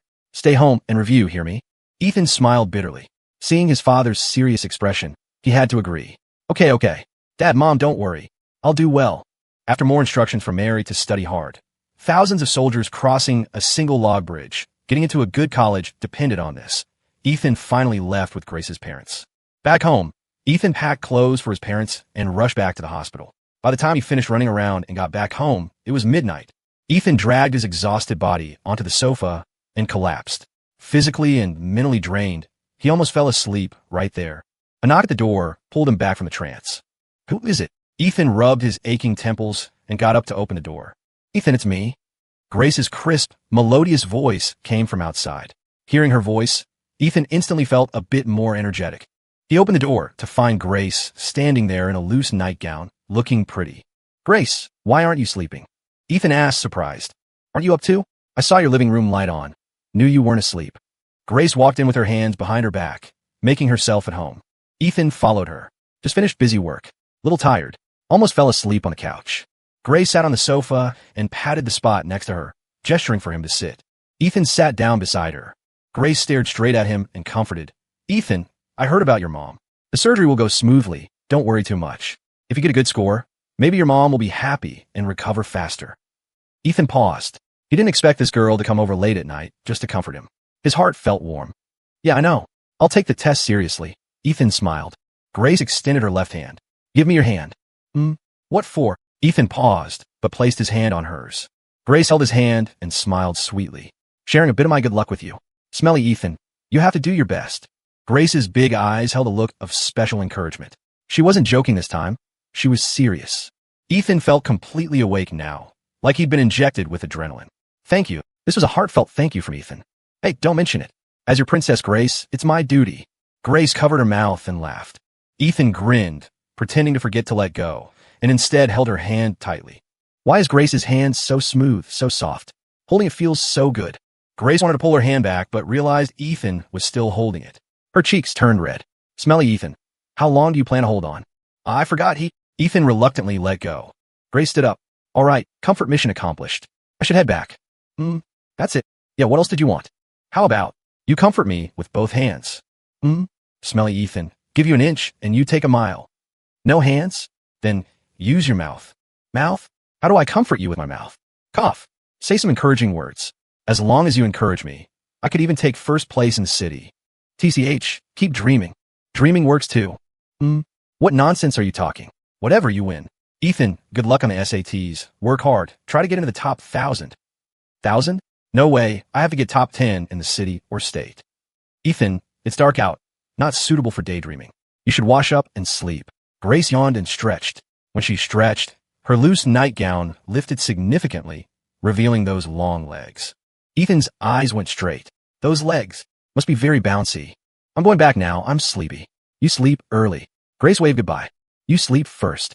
I haven't finished my prep work. I'll sleep after. Ethan smiled. All right, don't stay up too late. Grace yawned again and left. After she left, Ethan washed his face to wake himself up, then went to his room to study. Under the bright desk lamp, Ethan immersed himself in problem solving. He didn't know how much time passed. After finishing his work, intense drowsiness hit him, and he fell asleep on the desk. Ethan didn't know how long he slept until the piercing morning sunlight woke him. His body ached all over, the aftermath of sleeping on a desk. He was about to stretch when he noticed a blanket draped over him. It had a faint scent. Ethan turned to look at the pink blanket and smelled the familiar fragrance. No doubt, this belonged to Grace. He could remember her scent for a lifetime. Ethan, you awake? Grace's voice sounded from the doorway. Ethan looked over to see Grace wearing a blue skirt and an apron, holding a spatula, smiling at him. Grace, when did you get here? Grace pursed her lips. I called you from the window several times. You didn't react. So I came over early to see if you dropped dead. Ethan, hey, Miss Campus Queen, do you want me dead that badly? Aren't you afraid of being a widow? Grace blushed and glared at him, spitting. You're the widow. No, if you die, what's it to me? Get up, brush your teeth, wash your face, eat breakfast. Ethan suddenly looked at her warily. Breakfast? Your mom made it. What? My parents had something to do and left early. They specifically told me to take good care of you. This lady not only covered you with a blanket, but personally made you breakfast. Let me tell you, other men don't have this luck. Hearing Grace made breakfast, Ethan secretly sucked in a breath of cold air. Grace, this luck. Can I pass on it? Grace lifted the spatula in her hand, humming. What do you think? Cough. Okay then, let me go wash up first. Ethan bolted out of the room into the bathroom. While brushing his teeth, he mentally prepared himself for martyrdom. Washed and ready, Ethan walked with tragic steps to the dining table and sat down. Tell me, Grace, what did you make? Grace brought over a pot of black sludge and placed it in front of him. Ethan looked at the pitch-black, unidentified object and swallowed hard. Grace, can you tell me? What is this? Grace put her hands on her hips, smiling proudly. This is my original Super Vitality Black Bean Oatmeal. Guaranteed to fill you with energy. One word popped into Ethan's mind. Danger. Are you sure? It's filled with energy, not embalming fluid? Besides this, pitch black oatmeal. How do you call it oatmeal? If they were related, they'd be distant cousins twice removed. Grace glanced at him. Less talking, more eating. Actually, she had learned a recipe online for iron-rich liver and oat porridge to boost energy. She had specifically copied the recipe into her notebook and followed the steps. To test her improved skills, she was using Ethan as a guinea pig. Okay, let me taste it first. Ethan spooned a tiny bit into a bowl, scraped a little with the spoon, and sniffed it. Why does it smell like vinegar? Confused, he put the porridge in his mouth. A sour and fishy taste shot straight to his brain. Ethan's face changed color. How is it? Good, Grace asked curiously. Ethan suppressed the urge to vomit and feigned shock. Wow, it's so delicious. Grace, you have to taste this. It's really amazing. Ethan looked surprised and pushed the bowl to her. Success. I knew I had a talent for cooking. Grace laughed arrogantly. As soon as she finished speaking, she took Ethan's bowl and ate 2 big spoonfuls. Grace's face changed dramatically, and she sprayed everything she just ate right onto Ethan's secretly smug face. The smile on his face froze instantly. Grace Miller. Ethan looked at her through gritted teeth, enunciating every syllable. Grace looked embarrassed. Cough, sorry about that. But I clearly remember putting in soy sauce. Why is it vinegar? Ethan wiped rice grains off his face and looked at her like she was an idiot. Dummy, that was aged vinegar. Also, even if it was soy sauce, why would you put so much? Grace lowered her head, stole a glance at Ethan, and replied weakly. The recipe just said to taste. How was I supposed to know how much? I saw there was a lot of oatmeal, so I added a little extra. Really, just a little. A little? That was a lot. Ethan twitched his mouth, depressed. Forget it. Looks like this pot is inedible. I'll go wash my face. Let's go out for a breakfast skillet. Grace, you're treating. Ethan glanced at her. Grace pouted. Fine, I'll treat. After Ethan washed his face clean, the two went out to forage. They found a diner outside the neighborhood and ordered 2 sausage skillets, as usual. Grace, how's your review going? Ethan asked, slurping his coffee. It's okay. I'm somewhat confident about getting into a state university. You? Grace asked back. She was worried about Ethan. Although his grades had improved significantly in the last test, cracking the top 10 in class, his science scores were still shaky. It felt unstable. If both of them could get into a state U, go to the same college, that would be great. Me? I feel like I'm in the zone. I've been cramming literature and science recently. Should get a good score. Ethan smiled slightly. You're that confident? Grace was surprised. Of course. Ethan smiled. Since the last test, he had done targeted practice. Recently, on mock exams, he was getting near perfect on science. For literature, he focused on the essay sections. Getting a high score wouldn't be a problem. As for math and English, those were Ethan's strong suits. He passed college-level English easily. And math. As a computer major, his math was basically perfect. He tested himself on past SATs and could basically ace them. Getting into a state university was practically guaranteed, but his goal wasn't just that. He wanted the highest score possible, to get a good result and make his parents happy. Then good luck. Grace encouraged. Ethan, the exams are tomorrow. Let's go back and review after eating. One last sprint. Ethan nodded, looking serious. Okay, I'll sprint first. My speed will be very fast. What speed? Review speed. After breakfast, they went home to review together in Grace's room. Grace took out her math workbook, wanting to do some practice problems to consolidate her knowledge. She turned to look at Ethan beside her and saw him pulling 4 books of mock exams out of his bag. Math, English, literature, and science. Ethan, what are you doing? Isn't that exaggerating? You're not thinking of finishing all those mock exams today, are you? Grace was dumbfounded. Ethan smiled calmly. Yeah, is there a problem? I've done half of these 4 books already. I should be able to finish the other half today. Finishing these makes it a sure thing. Grace said, stunned. I don't believe you can finish them. Ethan rolled his eyes. What's hard about it? A mock exam, 90 minutes per subject. That's 6 hours for 4 subjects. Doing 2 rounds is 12 hours. Should be no problem, maybe even faster. Grace looked at him like he was a lunatic. Ethan, are you crazy? 12 hours. It's 9 a.m. now. You'll be writing until 10 or 11 p.m. Ethan grinned. You said it yourself. One last sprint. All right, I'm starting. Ethan opened the workbook and began his solitary mock exam marathon. Grace, seeing him immersed in the test, started her own practice. Time passed slowly as the two frantically solved problems. From daylight to nightfall, to the moon rising high, except for grabbing some noodles at noon and a few bites at dinner, they'd been bent over their desks working. In a blink of an eye, it was 9 p.m. George and Lily were in the living room reading magazines. It's 9 o'clock. Those 2 kids are still studying? They're working too hard. Lily checked the time, then looked at Grace's door. George flipped a page of his magazine. Exams start tomorrow. There's pressure. Sigh. Hope they don't get too stressed. It makes it easy to choke. They should relax. I'll make them some juice. Let them rest. Lily got up and went to the kitchen. A moment later, she brought 2 glasses of watermelon juice to Grace's door and knocked. Grace, Ethan, have some juice and take a break. Okay, Mom. I'm thirsty anyway. Grace's voice came from inside. Lily pushed the door open to find Grace slumped in her chair, eyes glazed over, while Ethan was still furiously writing. Here, you 2 worked hard today. Drink some juice, ease up. Lily put the juice on the desk. Grace rubbed her aching temples. It is tiring. Doing problems all day, my head is spinning. She picked up a glass and gulped it down. Ethan, want some? Grace looked at Ethan. All day, although they were in the same room, they hadn't said more than 10 sentences.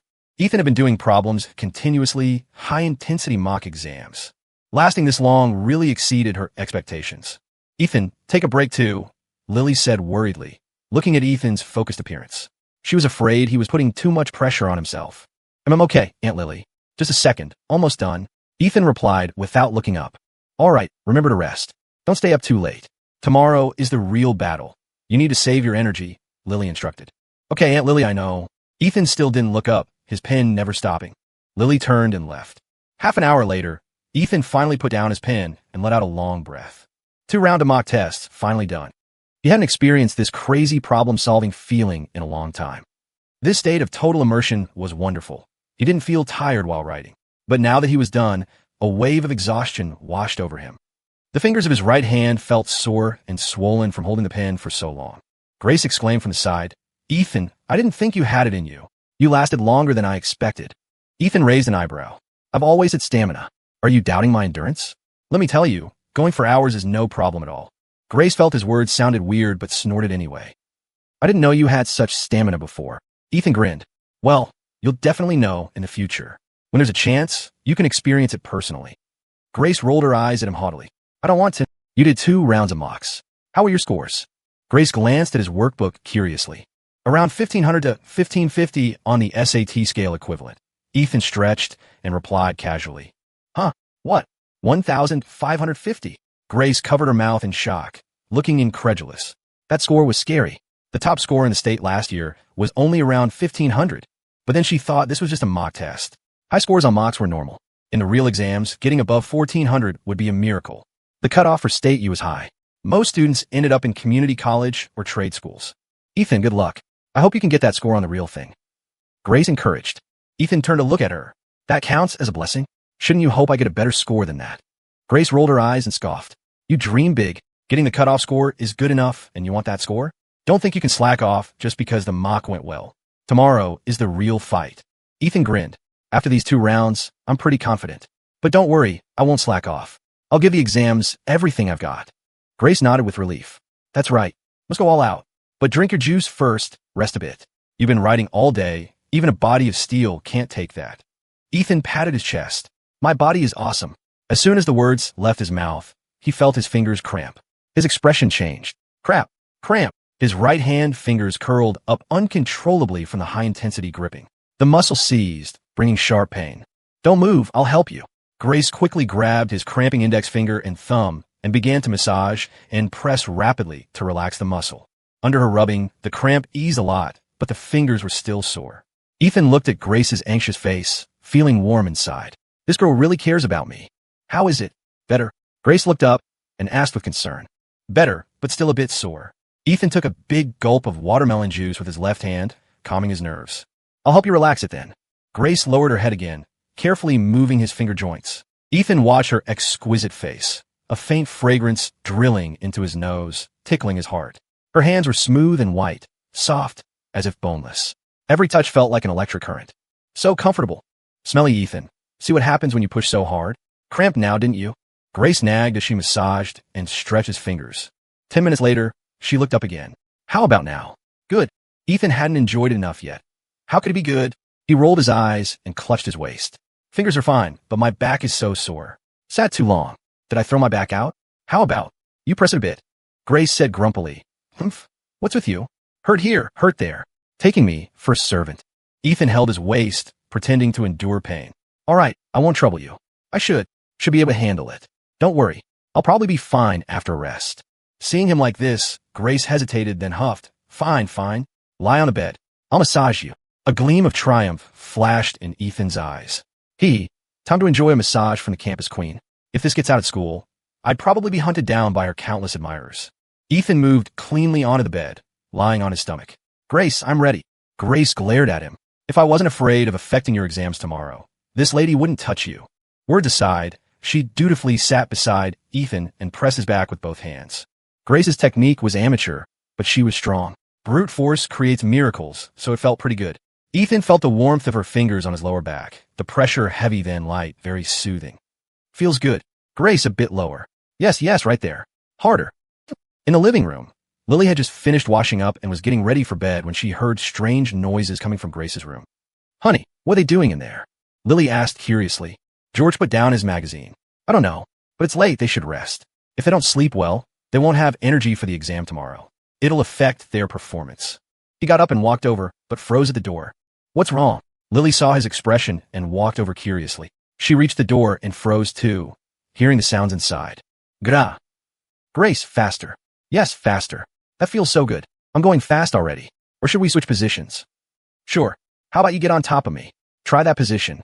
"Okay, but don't move around. Let me do the moving." George and Lily looked at each other, expressions shocked. "What are those 2 kids doing?" George pointed at the door, stunned. Lily quickly pushed the door open, only to see Grace sitting on Ethan's legs, massaging his back. Mom? What's wrong?" Grace asked blankly, seeing her parents burst in. What are you doing? Lily secretly let out a sigh of relief. Oh, Ethan said his back was sore, asked me to help press it. Grace replied seriously. I thought you guys were. Mom, thought we were what? Cough, nothing. All right. You guys continue. Rest early after you're done. Lily quickly closed the door. George looked weird. Cough, looks like we misunderstood. All right, let's go to bed. Lily shook her head and laughed. Guess I worried too much. But these two kids are growing up. Looks like I'll need to teach them some of that knowledge later. Safety first. Inside the room, Grace scratched her head in confusion. What was with Mom's look just now? Why was it so weird? Ethan secretly laughed. Aunt Lily probably misunderstood something. Yeah, probably just surprised you were willing to give me a massage. Come on, let's continue. Ethan lifted his waist, moving to a more comfortable spot. Grace suddenly noticed his waist seemed perfectly fine. Is this smelly Ethan tricking me? Grace, don't just stare. Let's keep going. Ethan grinned. Seeing his face, Grace guessed about 70 or 80% of it. Fine, smelly Ethan, order me around. You want a massage? I'll give you a good one. A cunning glint flashed in Grace's beautiful eyes. Okay, let's continue. Lie flat now. I'm going to demonstrate some Thai massage. Grace pinched the soft flesh at his waist and twisted. Ow! Ethan cried out in pain, his face changing color. Then Grace grabbed his legs and bent them upwards, nearly folding him in half. Crap! Pain! G'dah! Grace, what are you doing? Grace huffed. I'm using Thai techniques to massage you. Bear with it. No. Ow! After being tortured by Grace for 10 minutes, Ethan used a bathroom break as an excuse to finally escape, sprinting back to his own room. This girl is strong. Ethan lay on his bed sucking in cold air, body aching all over. At least she didn't disassemble his bones. Ethan, didn't you say you were going to the bathroom? Why did you run? Grace's bell-like laughter rang from outside the window. Ethan got up, opened the window, and saw Grace leaning on the sill, looking smug. Cough, it's too late today. Exams tomorrow. No more massage. Ethan laughed dryly. Oh my, I haven't finished my Thai techniques yet. How can we just leave it? Grace, another day. Another day. All right then, Ethan. Welcome to come play again next time. Grace gave him a seductive glance, then closed the window. Ethan got goosebumps all over.